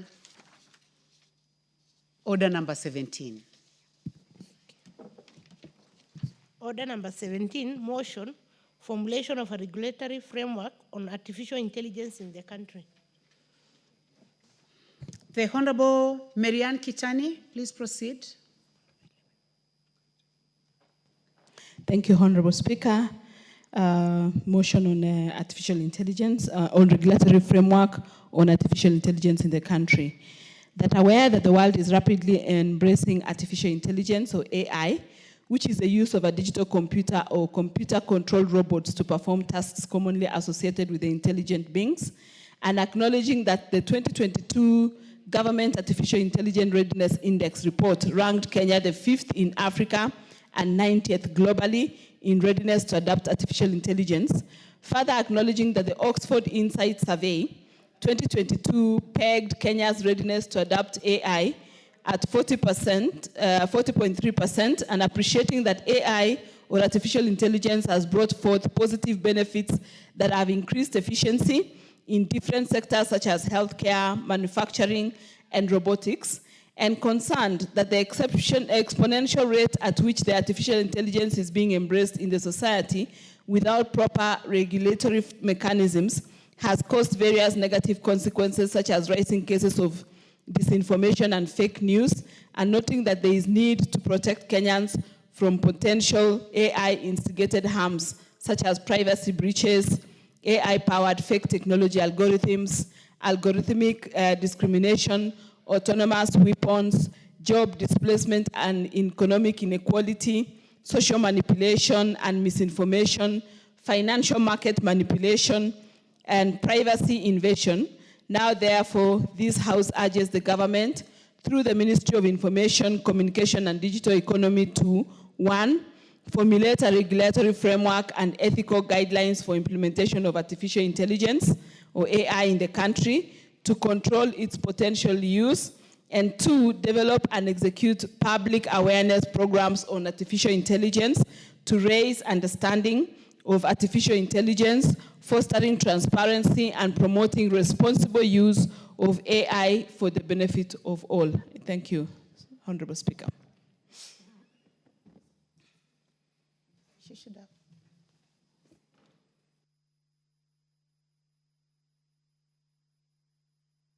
You need to move the motion. Do you have a seconder?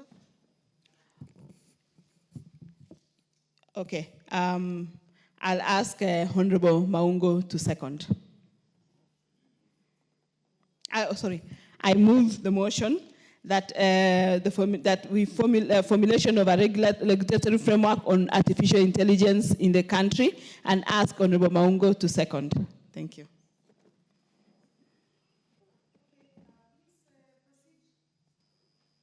Proceed to second the motion.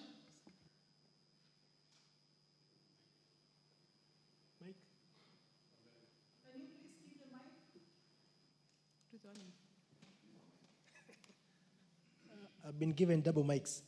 Thank you, Madam Speaker.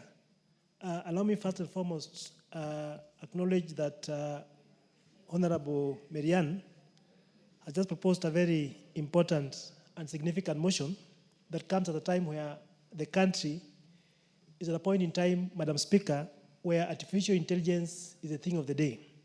Madam Speaker, as well captured, regulatory framework may be the most important thing to do at a point like this, because there are several benefits that accrue to the country, several benefits accrue to the citizens and the community at large by using artificial intelligence.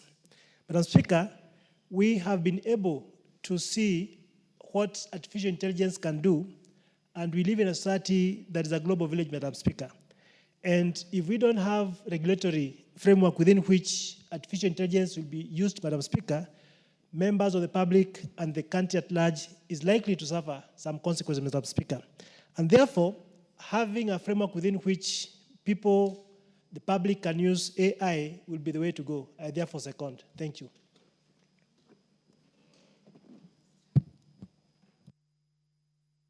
Thank you. Thank you very much, Member for Luanda. Honorable members, I now propose the question that aware that the world is rapidly embracing artificial intelligence, which is the use of digital computer or computer-controlled robots to perform tasks commonly associated with intelligent beings. Acknowledging that in 2022, Government Artificial Intelligence Readiness Index report ranked Kenya 5th in Africa and 90th globally in readiness to adopt artificial intelligence. Further acknowledging that Oxford Insights Survey 2022 pegged Kenya's readiness to adopt AI at 40.3%, appreciating that AI has brought forth positive benefits that have increased efficiency in different sectors such as healthcare, manufacturing, and robotics, concerned that exponential rate at which artificial intelligence is being embraced in the society without proper regulation mechanisms has caused various negative consequences, such as rising cases of disinformation and fake news, noting that there is need to protect Kenyans from the potential AI-instigated harm, such as privacy breaches, AI-powered fake technology algorithms, algorithmic discrimination, autonomous weapons, job displacement and economic inequality, social manipulation and misinformation, financial market manipulation, and privacy invasion. Now, therefore, this House urges the government, through the Ministry of Information, Communication and Digital Economy to, 1, formulate a regulation framework and ethical guidelines for implementation of artificial intelligence in the country to control its potential misuse, and 2, develop and execute a public awareness program of artificial intelligence to raise understanding of AI, foster transparency, and promote responsible use of AI for the benefit of all.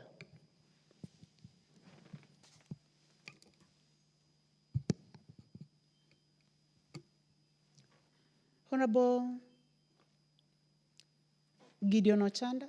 The Honorable Karemba, do you have a point of order?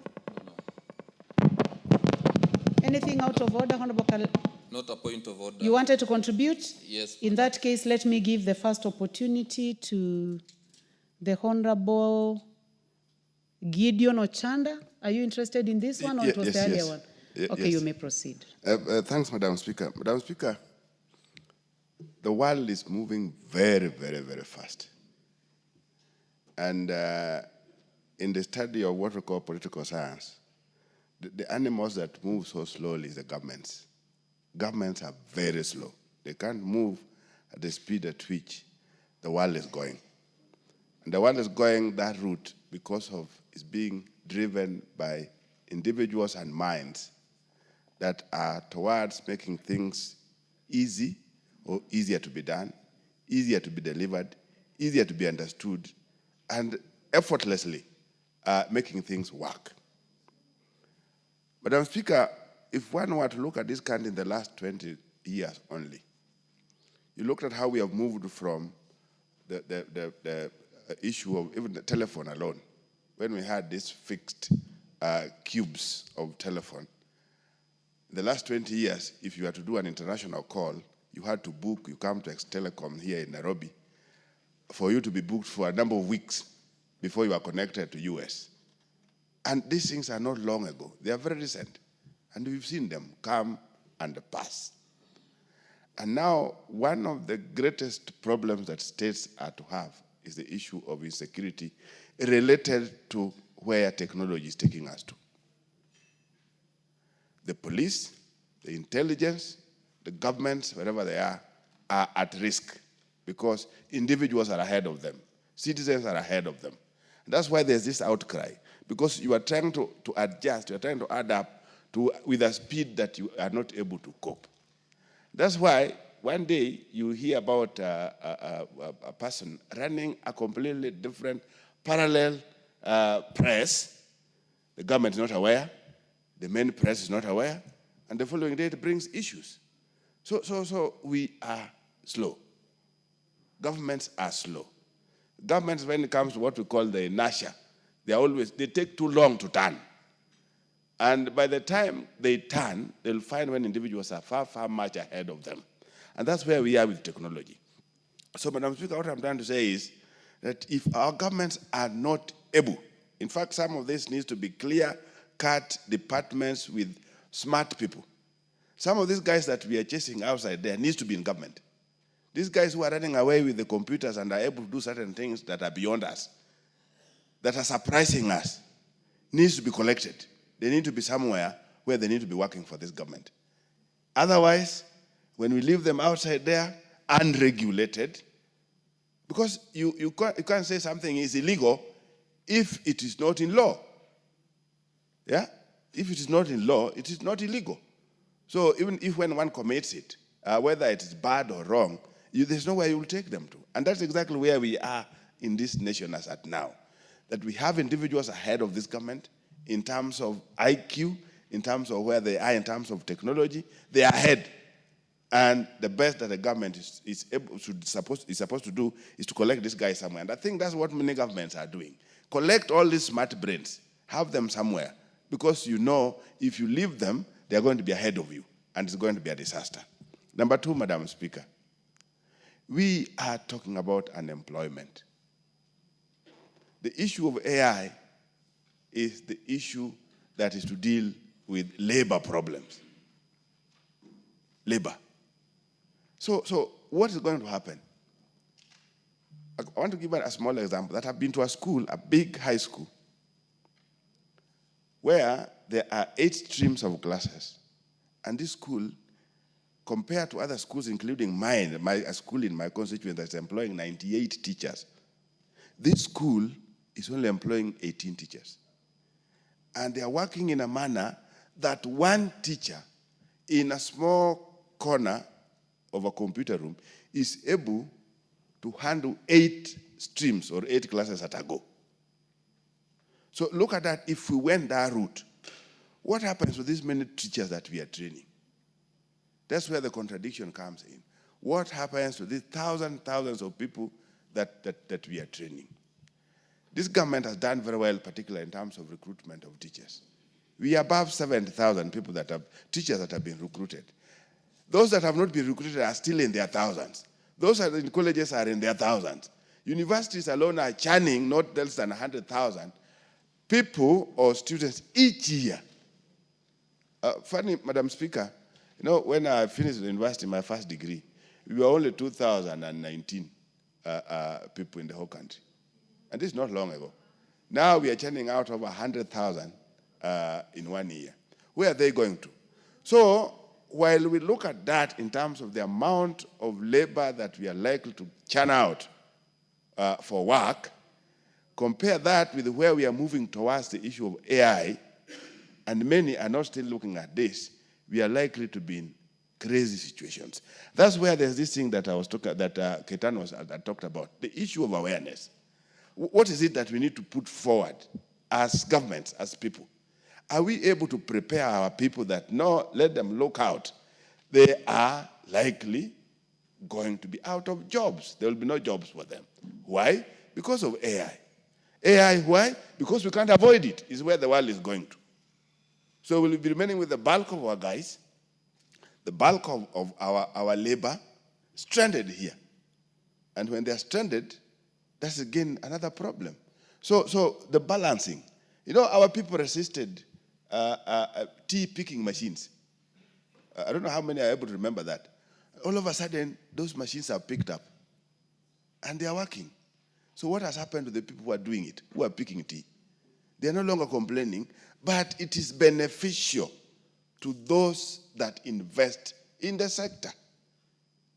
You must reduce the cost. The cost of labor is one of those costs in production that is so high, particularly in most of the countries, and even including ours.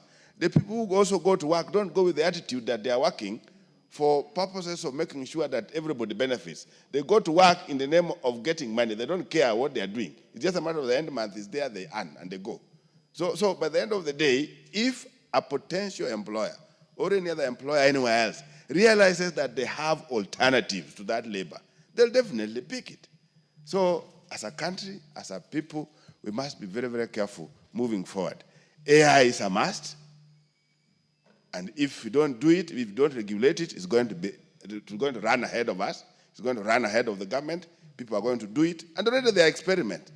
Some countries are delivering, I think, blood and all that with the robots in the country. So what happens if Lamu has robots, Busia has robots, and all of them are in the air, running helter-skelter everywhere else without any regulation, without any kind of commands? So I want to believe, Madam Speaker, this is apt. The motion is apt, and the government must look at it. Even when they look at it in terms of how motions are implementable or not, it gives the government a warning that there's something that must be done. Thank you, Madam Speaker.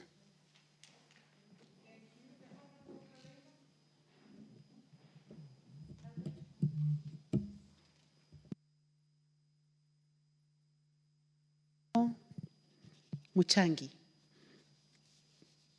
Please trace him and give him the mic. Thank you, Honorable Speaker. And Honorable Speaker, Karemba is also my name. Should always be very comfortable. Yeah, it is my name. It's my official. It's an official name. Yeah. Thank you very much. So, Honorable Speaker, I want to rise to support this motion by the Honorable Member for Aldai. And I would say it is a very timely motion, given that the world is moving very fast, matters technology. And there isn't a better time to introduce this conversation in this country than now. AI, Madam Speaker, has great potential and can impact very positively on very many areas. But still, Honorable Speaker, it has great potential for damages. And Honorable Speaker, when it comes to distorting information, AI has enormous potential in doing so. And it should be in our interest to regulate this space, the artificial intelligence space, so that we ensure that information is not distorted, because this country in the past and even in the most recent past has been a victim of distortion of information, which has potential to bring about conflict. So I imagine that this government, our government rather, must move fast and regulate the artificial intelligence space, owing to the fact that artificial intelligence nowadays is even being used in the space of healthcare. It's also being used in the space of manufacturing. It is also being used in the space of education.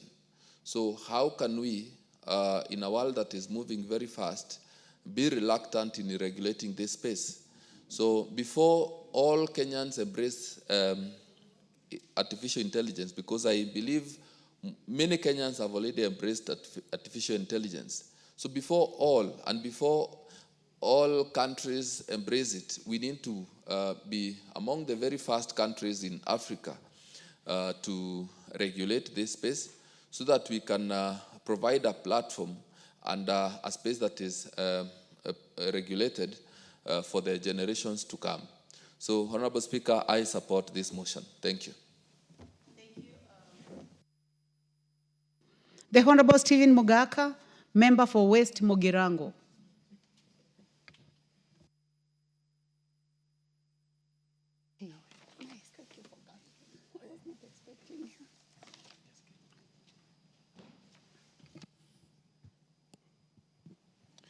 Thank you. Thank you so much, Madam Speaker, for the opportunity for me to contribute to this overdue motion. And I want to thank the Honorable Marian Kitani for this focus, forethought, and for waking up the country to the reality of life now and going forward. Madam Speaker, we all know that technology is the driver of everything at the moment. And AI is the latest entrant into the toolkit in ICT that has made work extremely easy, that has increased efficiency, that has made it possible to improve productivity but that has also come with equal dangers because technology, like anything good, is a double-edged sword. And as much as it is very helpful and is actually now the driver of serious economies of this country, of this globe, it is also having equal damage. Because when you employ AI in warfare, like is happening elsewhere in the world today, you can see the havoc that is being created by military people who are not at the war front, but are remotely attacking their perceived enemies and causing a lot of harm. Madam Speaker, Kenya has invested heavily in technical training institutes.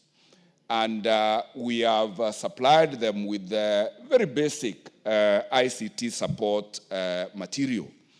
I am urging this country, and this House in particular, to incorporate AI training and AI training infrastructure in all our technical training institutes so that we tool our learners with the latest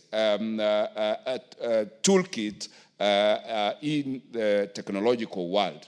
Because I'm aware that with AI, the practice of all professions, call it medicine, call it law, call it architecture, has been completely revolutionized. I do remember, Madam Speaker, courtesy of the COVID-19, as a practicing lawyer, we didn't know where we would have gone if our judicial system had not automated, so that we were able to practice law from our houses, practice law from our home, present witnesses from where they are, rather than having to transport them to courts and expose them to COVID-19. And I'm happy that we did those basic steps out of total necessity. Now we are where it is either you embrace AI or you are edged out of whatever market or business that you are in. It is my humble prayer that in the budgets going forward, we must start with a policy framework of how to embrace AI and maximize its utility so that we release a lot of man hours of people traveling on the roads to workplaces, of sitting in the offices waiting for a colleague to bring a key to open so that you access your working material, so that we can release as much labor or man hours as possible to alternative economic employment. In other words, Madam Speaker, I am saying what machine can do, let not man bother to struggle to do, because machines are efficient, impossible to interfere with, incorruptible, and therefore this is the direction this country should go.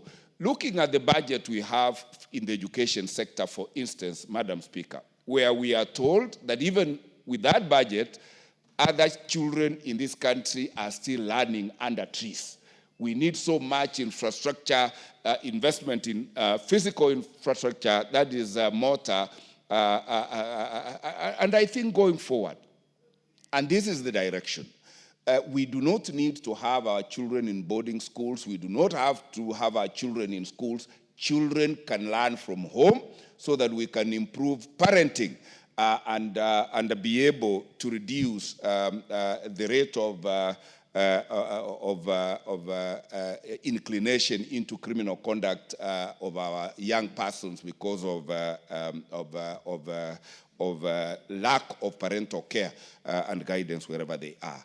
And I want to plead that our ICT ministry wakes up and draws a policy framework that this House should debate, discuss, approve, and then inculcate, create a very deliberate learning program for all sectors, both private and public sector, so that as a country, we embrace technology, we embrace AI, we exploit the advantages of that AI and be able to be an industrial giant in a very short while. And as we do that, we urge the engineers in this sector to be very candid with the country on the dangers associated with the use of that technology so that we build up firewalls, we build up regulatory mechanisms to ensure that what is so good, when used badly, does not become extremely destructive. And with that, Madam Speaker, I support and thank the people of West Mogrango all the time for making me their Member of Parliament. And I think, Madam Speaker, I invite you there to confirm that I attend Parliament every other day and make contributions whenever asked to do so. Thank you, Madam Speaker. Thank you. Actually, when you are speaking, I noticed that you seem to be very happy today. So, and you are also bringing the same happiness to the House, and thank you for your invitation.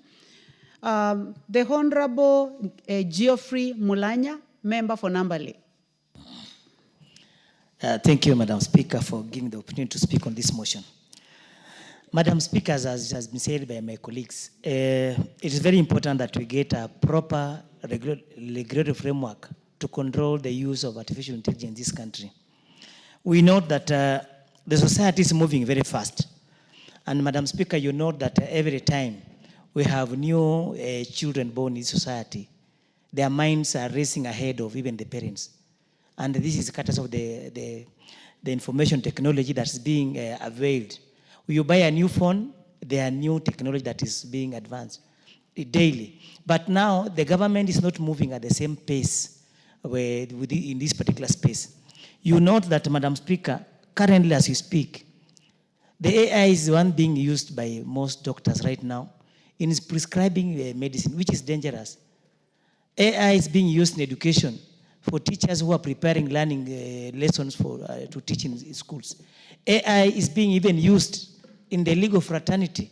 The other day, I had a complaint from a judge indicating that young advocates are now using AI to prepare submissions to forward in court, whereby they are quoting non-existing laws, non-existing judicial precedents that we rely on in legal,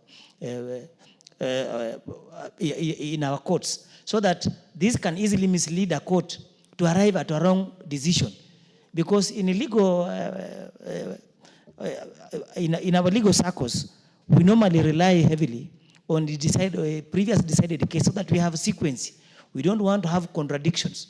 But when someone is now coming in, we're using artificial intelligence to prepare submissions, quote non-existing cases, you find out that the judge that is presiding over the case is easily going to be misled.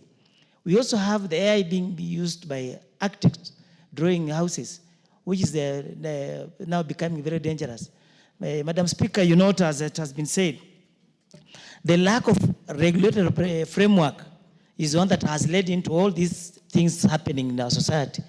It's therefore very important that we formulate regulatory framework and ethical guidelines for implementation of the artificial intelligence in the country to control the potential misuse. We have had cases of fake news appearing in our social media because we have young intelligence people coming up with a newspaper headlines with screaming news that are fake. But all this information is distorting society that is a potential risk to a conflict. So, Madam Speaker, I support the motion and say that it is extremely timely. Support Honorable Marianne Keitany and thank her for bringing up this particular motion. Thank you, Madam Speaker. Thank you very much, Member for Nambale. The Honorable Dr. John Mutunga, Member for Tigania West and Chair Agriculture. Thank you very much, Honorable Speaker, for the opportunity to also add my voice to the Honorable Marianne Keitany's motion on the need for regulatory framework in the use of artificial intelligence. Honorable Speaker, in the stage at which we are technologically, Kenya will have no choice other than embrace artificial intelligence. As we speak, Honorable Speaker, we've already embraced anyway in certain sectors, and the process is ongoing. So what is important, and what the Honorable Member is speaking so loudly about, is having a regulatory framework that will basically guide on how to use artificial intelligence in the advent of losses of job, potential losses of job, and the need for further and more intensive and more complicated industrialization, as well as the growth of stage that we are in.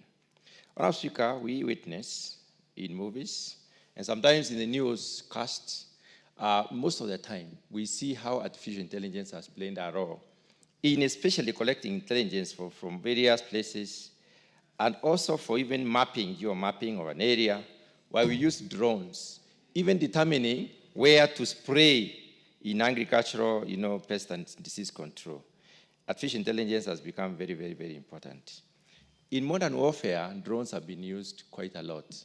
And I believe one of the advancements that we need today is that artificial intelligence which can enable us to identify the powers of the enemy, the placement and the distribution of the enemy, their warfare and the investments in various areas.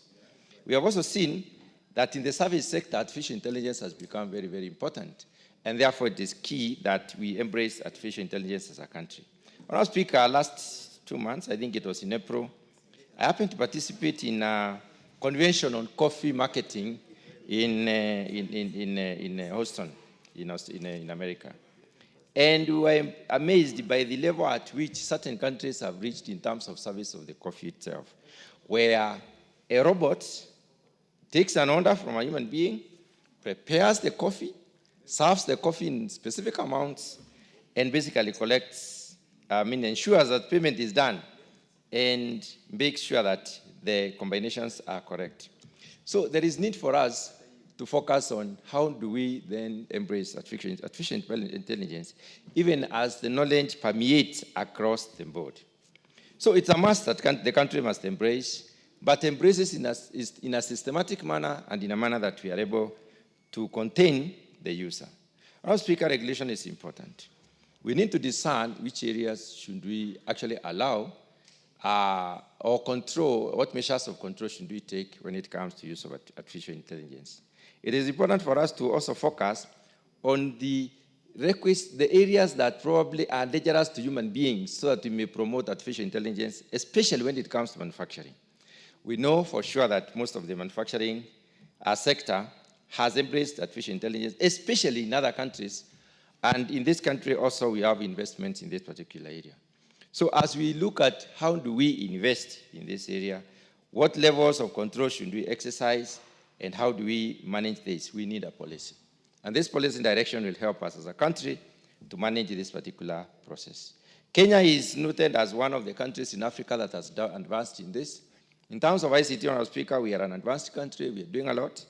And investment in ICT is a purposed decision of the current government. There is a whole ministry that is looking at the possibilities within the digital divide, how we can exploit the opportunities therein, even to employ our children. Honourable Speaker, when we are looking at these possibilities, let us discern which section, which part of the investment structure should we use artificial intelligence. And Honourable Speaker, we are talking about digitization every year. Every time, every sector is getting through digitization. Even as we look at digitization, we may also know that it is not possible for us to control the learners. Research has to go on in various areas of ICT. We have to have our learners trying out options and possibilities. We know in the process of trying out options and possibilities, innovations in this country have been born, and they are born fruits, and they have really created a lot of employment, especially the M-Pesa, for instance, innovation. There are very many other innovations that have come by. There may be innovations that will also replace the possible job losses. So we need to allow research to continue, but in containment, to the extent that we need to be able to know which area is being focused on and what are the possible findings that we are looking at. Honourable Speaker, there's a lot of disinformation, especially in this country, and this disinformation is a lot more propagated through the media and through the social media. Social media has embraced sufficient use of ICT. And that being the case, how can we also use artificial intelligence to enhance verification of the information that goes out? Honourable Speaker, as we move on, and even as we look at the court process where the burden of proof must be, must go on through to whatever extent, we are looking at a future where there are possibilities that people will say, using drones, we are able to collect this information. But we need to control this particular use of artificial intelligence to the extent that, because we know what we put in is what generates an output. And therefore, we need to be able to control how we use these options as it were. There are several possibilities that are important for us. First of all, containment of the news and news content.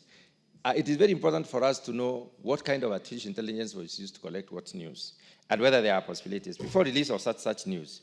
If we do not contain this, then we are likely to be finding ourselves in cases where a proof has not been given and there has been sufficient circulation, which may mislead most of the Kenyans. The other issue is the control of associated onslaughts or the areas where we have embraced artificial intelligence. We need a verification mechanism, Honourable Speaker, whereby we will be able to know exactly how does the use of this technology lead to generation of information that probably can call as credible, reliable, and verifiable. And if the information is not verifiable, Honourable Speaker, we need to have mechanisms that can help us to shun this, to get this information from circulation. When we focus on job losses, Honourable Speaker, artificial intelligence is likely to lead to job losses, yes. We are a country in transition which requires to employ most of our people, and also it can be a possibility that our people can be employed in this particular area.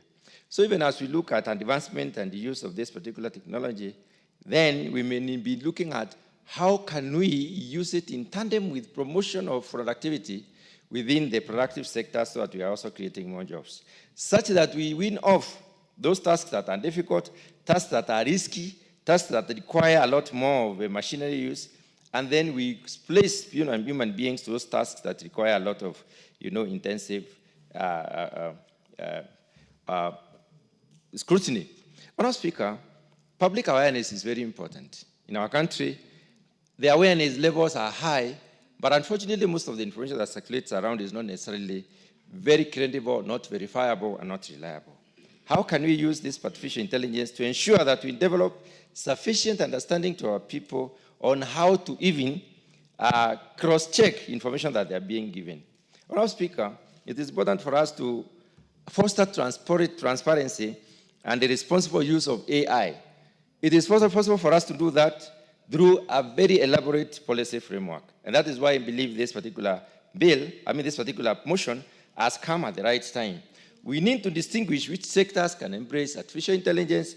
We need to distinguish which functions within those sectors that can embrace artificial intelligence and to what extent. And we need a mechanism of measuring out to try and exactly establish what level of use are we talking about. So, Honourable Speaker, there is the issue of ethical standards and ethics of information that is transmitted. That needs also to be focused on and can only be achieved through a policy guideline. Honourable Speaker, those very few remarks, I wish to support this particular motion. Thank you very much. Thank you. The Honourable Cecilia Getit, member for Turkana County.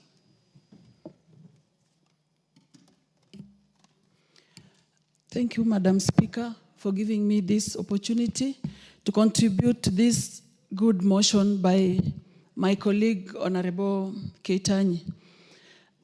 Madam Speaker, AI, looking at its definition, is that technology of enabling computers perform functions that humans have been performing, including making decisions, computers having ability to see, understand, and translate spoken and written language, analyze data, and all that.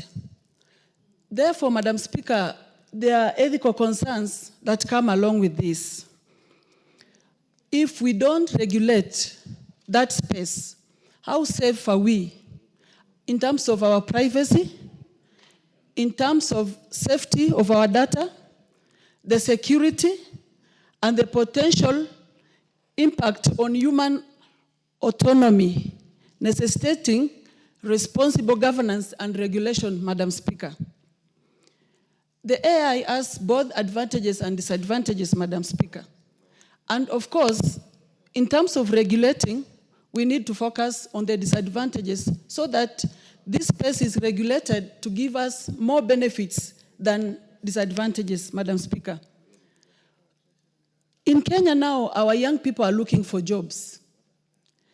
if AI is embraced fully, 100%, that means our people will lose jobs. And those that want jobs will now have no future of getting jobs, Madam Speaker.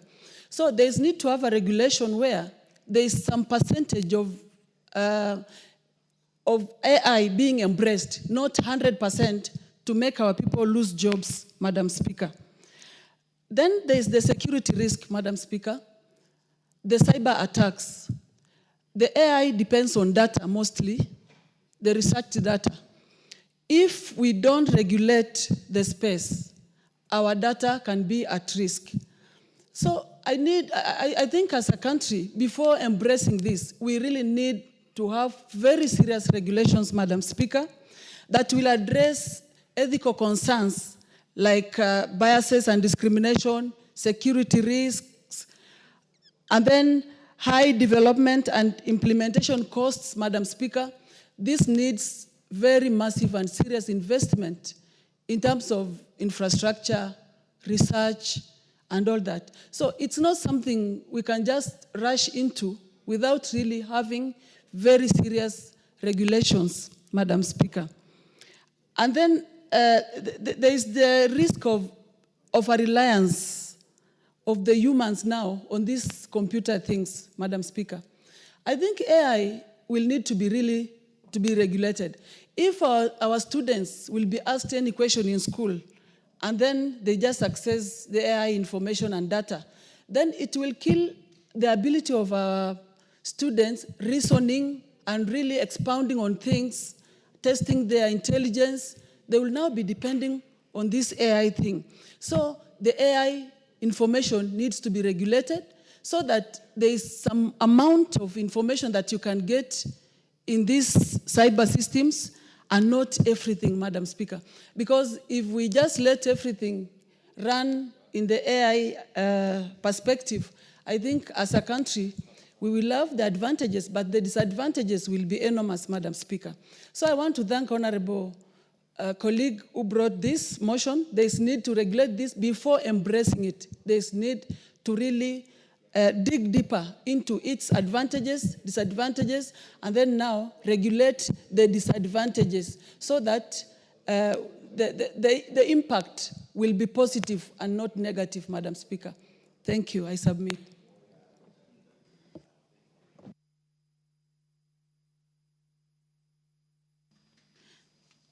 The Honorable Joseph Dena, nominated member.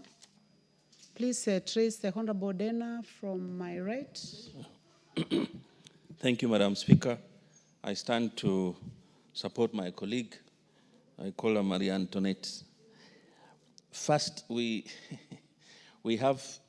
is good that we cannot stop an idea whose time has come. AI is here now and it has come and it will not stop. That is the idea when mobile phones came, and now we have seen the revolutionaries of the mobile phones. But I will want to state on three things, three aspects of it. First is education.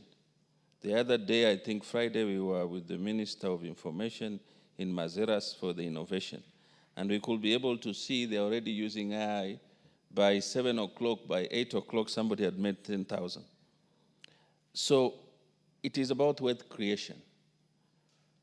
Number two, it's AI now is on health. They can be able to tell your blood sample, everything about you in terms of using the AI, even without your knowledge.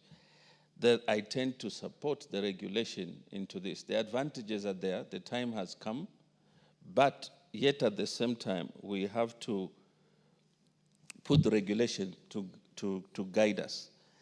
Third thing, it's on security, which is key. We can see now in Iran what is happening in Iran and Israel. Somebody you cannot see, somebody you cannot hear, somebody you cannot even have face. There is no plane. And now everybody is going into drone. Security is a key component in any country. If we cannot be able to regularize the AI policy, then we are going to fall into a big problem. So we come to agriculture. Right now, there are drones that are feeding and able to tell the amount of fertilizer, the amount of acreage production, which will determine the food production of a country. And if we look into these things, they are key components of the future of a country. So I tend to support this motion because it is a key component in our life in which we live in. As much as it's good, but we have to be able to create a framework that we can be able to guide the AI in this country. So, Madam Speaker, I tend to support the motion, and I thank my colleague for bringing it up. Thank you. Thank you. The Honorable Joseph Cherorot, member for Kipkelion East. Thank you, Madam Speaker, for giving me this time in order to support the motion brought by the Member of Parliament from Aldai, Marianne. Madam Speaker, this motion actually has, I can say that it has even delayed because of whatever is going on around our country. I want to say that the other day we were talking of analog and even digital. When the computer came in space, Madam Speaker, we know what has gone through and a lot have taken place in this country. I want to say that the regulating or giving out the framework on how to regulate the use of AI, Madam Speaker, is going actually to help us a lot.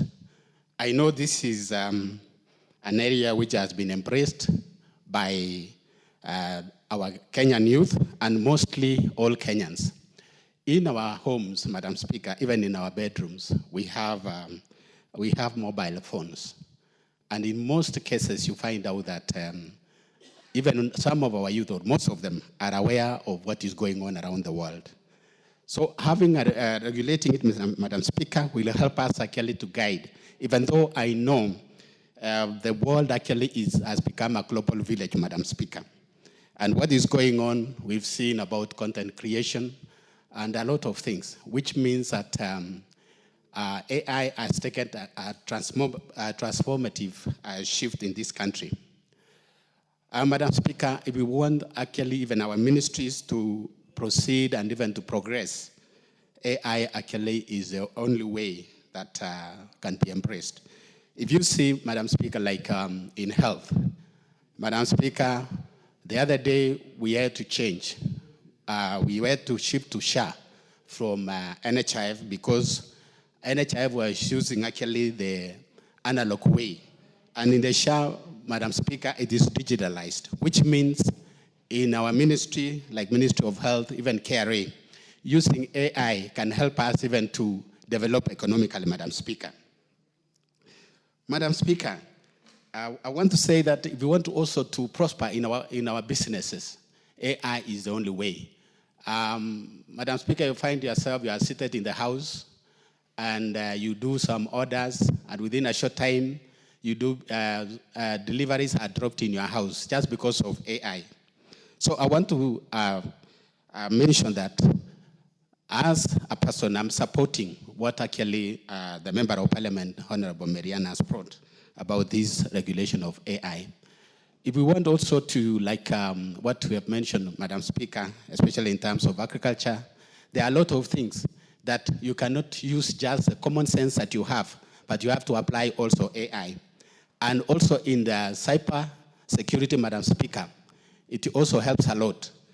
So if we can, if whatever is going on around the world, Madam Speaker, like what a colleague has mentioned, the war that is going on now in the Middle East and several other areas, the security, in terms of security, the warfare that is around, like between Israel and Iran, what is going on now is because of the AI, the drones and all that. So, Madam Speaker, I support the motion. Thank you, Madam Speaker. Thank you. The Honorable Patrick Ntwiga, member for Chuka Igamba Ng'ombe. Thank you, Madam Chair.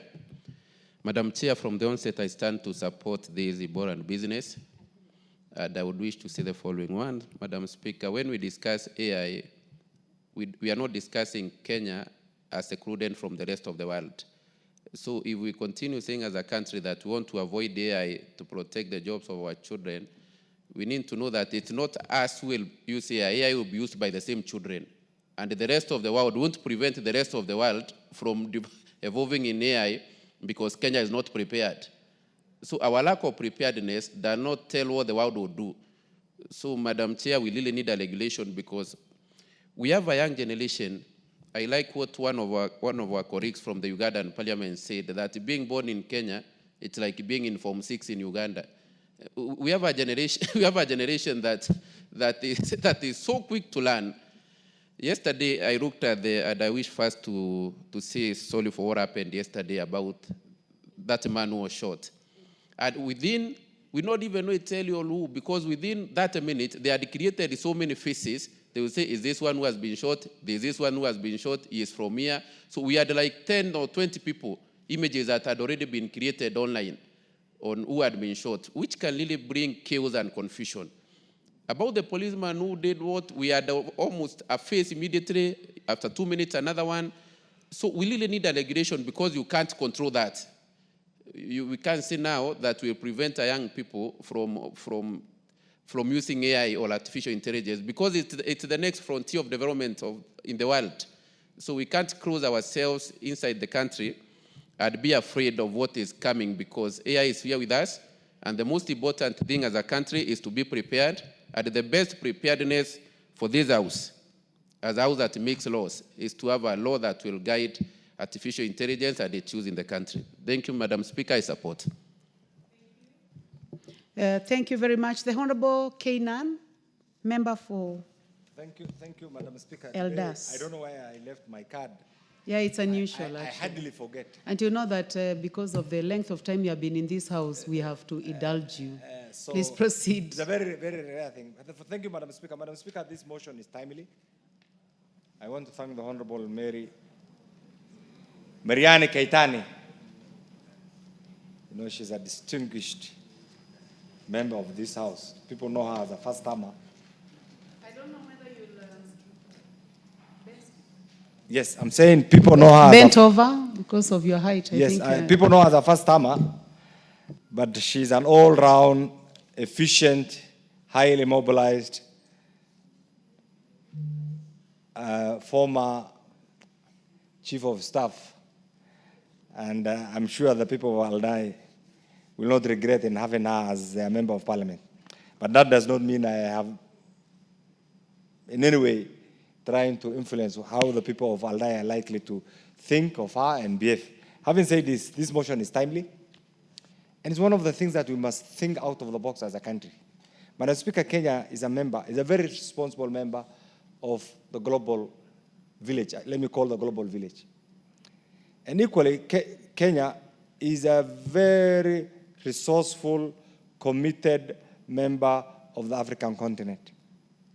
And Madam Speaker, Kenya is a country of very diverse population.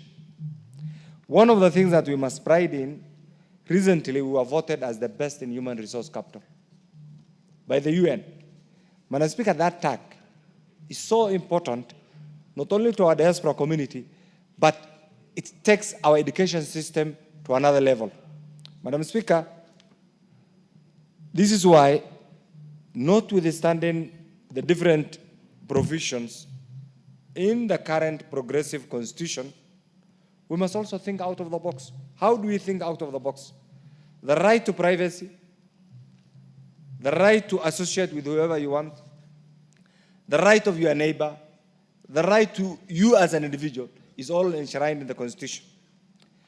Madam Speaker, John McCarthy, who is considered as the father of AI, participated in something called the Dartmouth workshop in 1956. You can imagine where the world was at that particular time.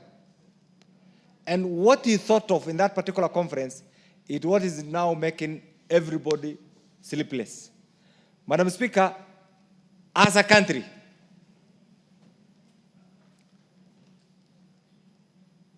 you can see there is a serious change of guard. I like the way it's organized.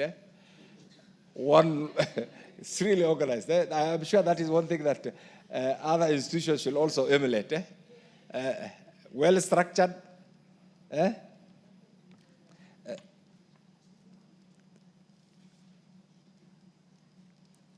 Madam Speaker,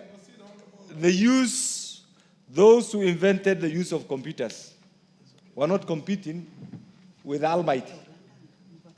Almighty God has created the human beings, the animal beings, and the angels. In my religion, the human being has been given two distinctive abilities. The right to think, that is why God says, God gives you an opportunity to discern what is good and what is right. And you as an individual, you are in a position to either go astray and follow the wrong or follow the right. And one of the things that mankind has done is to be innovative enough, to be creative enough, and use computer. Madam Speaker, what this bill, and I get this, what this motion attempts to do is to, first of all, to acknowledge that we are in the era of AI. This is the first thing. The second thing that this motion attempts to acknowledge is that there is need to have a friendly, institutional-driven framework that will allow the user of the AI not to infringe on the rights of others. And this is why all of us are believers in our Constitution. We accept that we have a Constitution.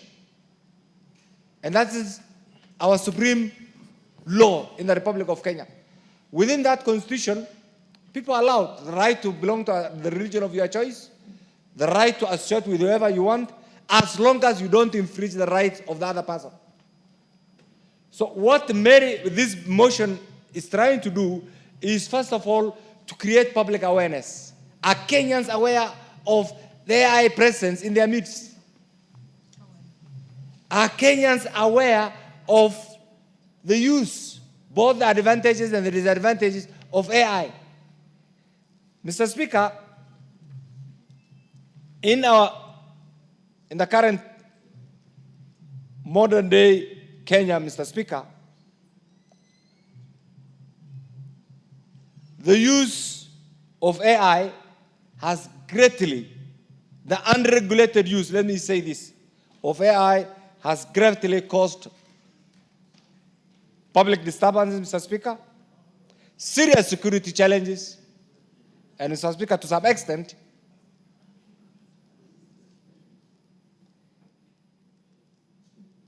an infringement on our sovereign rights as a citizen and as a country, Mr. Speaker. Mr. Speaker, while we accept that AI must foster an efficient, effective use of computers instead of manual application by mind, we must also be prepared as a country that certain shortcuts in the use of AI and what we have seen recently can greatly endanger the lives and properties of the people of Kenya. And Mr. Speaker, therefore, the different types of AIs, one can be reactive, one can use a limited memory of the computer, another one can also apply the theory of mind and play with the mindset of different people. And Mr. Speaker, you can also use something called the self-awareness. That is why you see different images. Some will not even understand. People of my age will not understand. But the youngsters understand and they have their own way of doing things. Mr. Speaker, it's because of this that we must be prepared as a country, as a citizen, Mr. Speaker, to use AI efficiently, reduce operational costs, use it to interpret data, but we must also be prepared that this use, first of all, is going to cause serious loss of jobs. It's also going to contribute to the violation of individual rights, privacy. And you have seen it all being applied. Look at the headlines. Just open your social media accounts and you see the kind of thing that goes on. To the extent that some of the media the youngsters also use their social media accounts actually to manipulate certain realities to suit certain circumstances which may not be in the national interest, which may not be even in their long-term interest, Madam Speaker, Mr. Speaker. There is also an abuse of algorithm in the application of this. You can see certain shortcuts are taken, Mr. Speaker. It's also very difficult because you can see countries that have plunged in civil war, Mr. Speaker, or some of the events, global events that are happening right now. If you follow the social media accounts, like the world is coming to an end. We are almost on the verge of a third world war. That Kenya is beginning to end, and there is going to be a civil war, and we don't have the institutions. So what this motion, and I hope my good friend Mary will take this to the next level and have, I know you'll be criticized, but those will be positive criticisms. You will be remembered later on. That's why I said we must think out of the box. Please translate this, take this to the next level, have it as a bill that allow the public to participate, and ultimately we'll come up with a bill that meets the test of time, a bill that meets the sovereign interest of the people of Kenya, a bill that will protect the rights of any individual, and a bill that will ultimately contribute to the development of this great republic. Mr. Speaker, I stand to support this, very progressive. Please don't get tired, go on, bring the bill as soon as possible. I support. The MP for Taita Taveta, followed by the Honorable Geoffrey Odanga. Thank you, Mr. Speaker, for also giving me a chance to contribute briefly on this motion. And I want to begin by congratulating my colleague, Marianne, for bringing this motion on matters artificial intelligence. And Mr. Speaker, from the onset, I want to say that the world is revolving and it continues to evolve. And truly, AI is an idea that time has come and there's nothing we can do about it. We have to embrace it. And Mr. Speaker, it has its own benefits and challenges. And already it is in practice. So, Mr. Speaker, the only way that we can enjoy or benefit from AI is to regulate it. We have to control so that we benefit from it. And Mr. Speaker, I want to say that a lot is being done by AI, like so many things. You get surprised at times you go for shopping and Mr. Speaker, you have your Visa card in the pocket and you just get close to the counter and tap it and everything is sorted. You know, money is removed from your card and you've already settled your bills. And that is the work of AI. At times you pay for parking and when you're driving your car, before you get to the gate, the gates are opening. All that is AI. And many things. So before it gets to matters security and many things on the wrong side, Mr. Speaker, I agree. It is time we regulate it as quick as possible so that we get to enjoy it. So I congratulate my colleague and I support this motion. Thank you, Mr. Speaker. Geoffrey Odanga. Thank you, Honorable Speaker. Let me also add my voice to those who are supporting the artificial intelligence and thank the sponsor of the motion, Honorable Marianne. I want to say, Madam Speaker, Honorable Speaker, that first of all, let me note that artificial intelligence is very dangerous. It is very dangerous if it is left to run and control itself. And we have seen this, like when we have had WhatsApp and FB and so on, we are seeing people abusing the opportunity to use the social media. So we need to take up this very quickly and fast enough so that it is regulated and controlled. The truth is that AI has already taken the world by storm. It is existing. We are already using it. If we don't control it, it's going to damage and even threaten, like the education system in terms of research, those who do research at masters, at PhD and for other purposes. Okay. This is going to threaten innovation and creativity in our educational institutions. It is also going to be very dangerous in the areas of security and so on. So there is a very, very important need to have it regulated and controlled. Honorable Speaker, I support. The Honorable Member for Turkana North, Paul Quorum. Quorum. Proceed. Thank you, Mr. Speaker. I rise to support this motion by Honorable Marianne. Mr. Speaker, whereas we celebrate AI, it's come with serious challenges, and especially with the young people in this country. If it's not going to be regulated, Mr. Speaker, it is going to, one, spoil our generations, two, create very serious issues in this country. We have so many experiences, Mr. Speaker, and so this motion that intend to allow the ministry concerned to regulate and put framework that will guide use of the AI and also create public awareness to our communities has come at a good time. Mr. Speaker, besides that, I would want to also urge that we need to have infrastructure that will also support use and, regulating the information that goes to the public.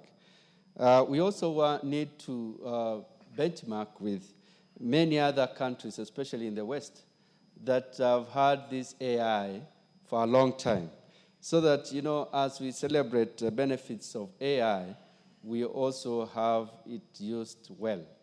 Thank you, Mr. Speaker. I support. Is the MP for Samburu East in the House? Under the circumstances, given the fact that I don't see any other member who intends. Honorable Sani, the MP for Wajir North. Thank you, sir. Proceed. The mic is there. Give him the mic, for God's sake.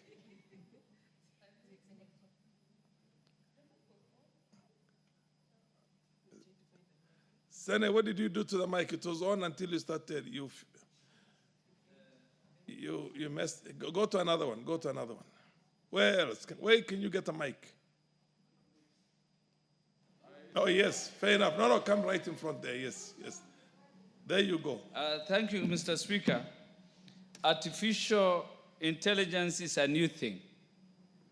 And I'm sure in as much as it is good, we are in a time when everything has to go digital. I'm brought up at a time when things were analog. And we must appreciate the changing times and trends. I know its importance is so immense in terms of decision making, automating tasks, trying to analyze vast data that we cannot do it mechanically, improving efficiency, bringing the best out of customer experience. We can't enumerate the importance of artificial intelligence. However, Mr. Speaker, we are going to a time when we are nearly phasing out the human species. We are becoming robots. We will lose our uniqueness, our originality, that which makes us different from all other creatures. We have been endowed with natural intellect. If everything becomes at our fingertips, we will lose that innate endowment, the intelligence. I think in as much as it is a must that we must accommodate artificial intelligence, it must be done with caution. Actually, we are at a time even the National Examination Council is facing serious challenges in terms of juniorness. A's and B's that used to be rare during our times have become a common grade, yet they can't showcase, they can't justify their grades. That is sufficient to say that we are trying to copy-paste. You ask the artificial intelligence, any gadget, how is this? You pose questions. And it gives you all the raft of answers, and we copy-paste. That is the kind of generation we are looking forward to. If it is good, I think it's good for the military, at most. Like what's happening between Israel and Iran. But for a normal life, in as much as I am reluctantly accepting this. Yes, it is good, but we will diminish as human beings. We will be, it's like another GMO of a human being, not a natural thing. So I reluctantly accept.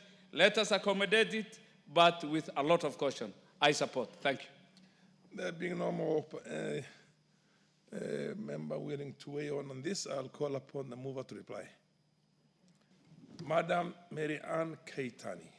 Thank you, Honorable Speaker. Honorable Speaker, first I want to thank all my colleagues who have contributed to this particular motion on a regulatory framework to regulate the artificial intelligence sector of our industry.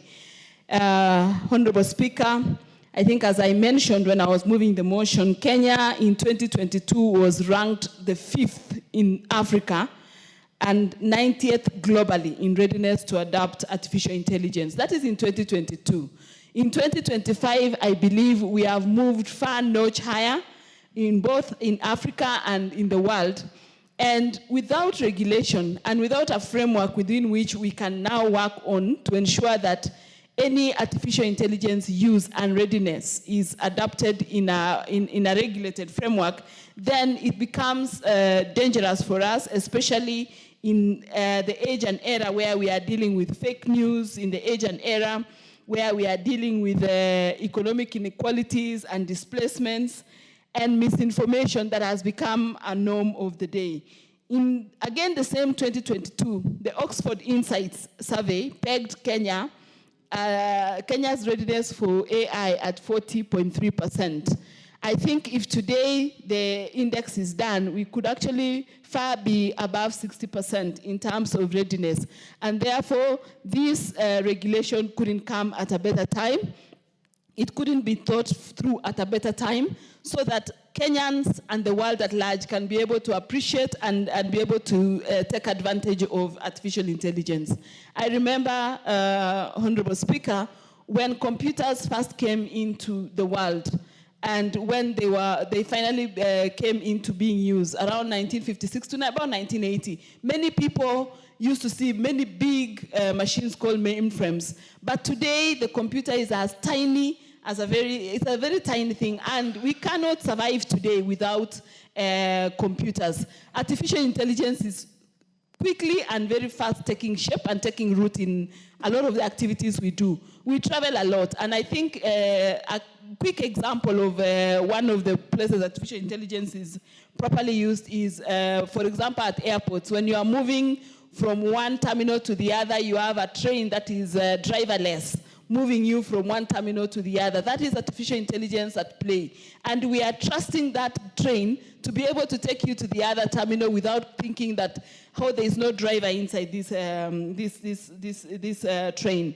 And so many other technologies. Medicine, today you don't have to go or travel long distances to get very good medical attention. Within the comfort of your home, your country, you can be able to get access to the best doctors, the best medication through artificial intelligence. I can't mention all sectors because every sector of our economy and every sector of our lives is actually now being taken over by artificial intelligence. And we need to appreciate that as a country, as Kenya, we cannot be left behind. We cannot close ourselves out of artificial intelligence. We must be with it, and we must be with the society, and we must move on. And for us to do that so that it is not misused, I think the formulation of this framework or regulation is very important in this sector. So, Honorable Speaker, I beg to reply. Thank you.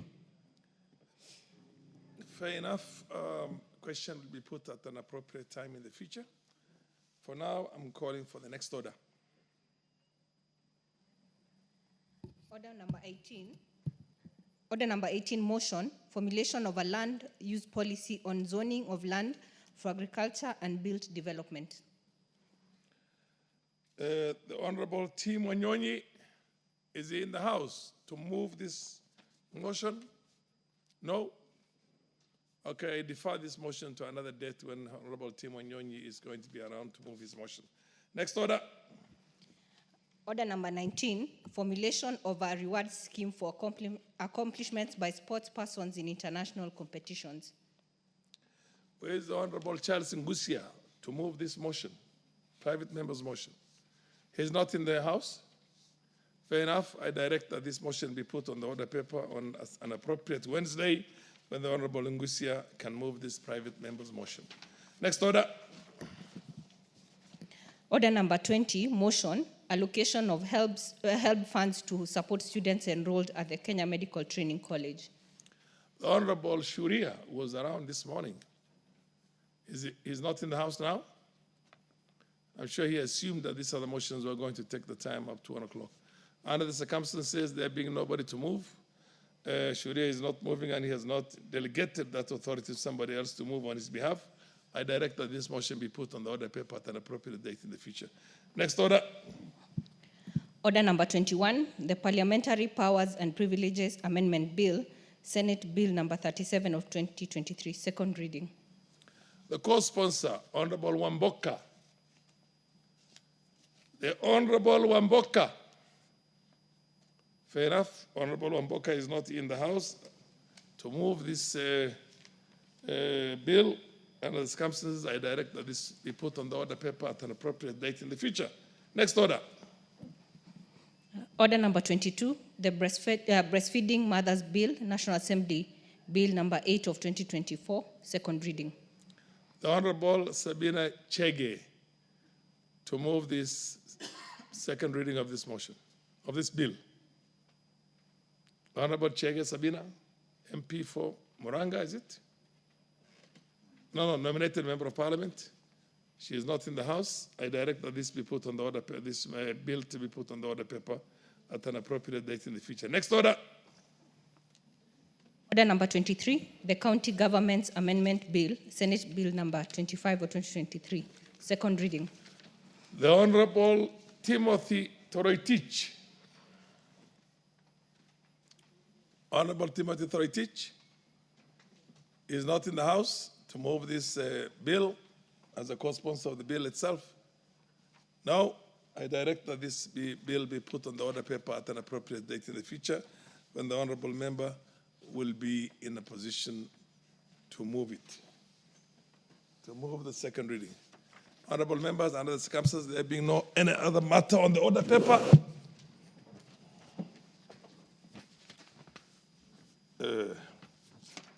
honorable members, the time being 12:30, 12:31 actually to be precise, p.m., this House stands adjourned until today, Wednesday, the 18th of June, 2025 at 2:30 p.m.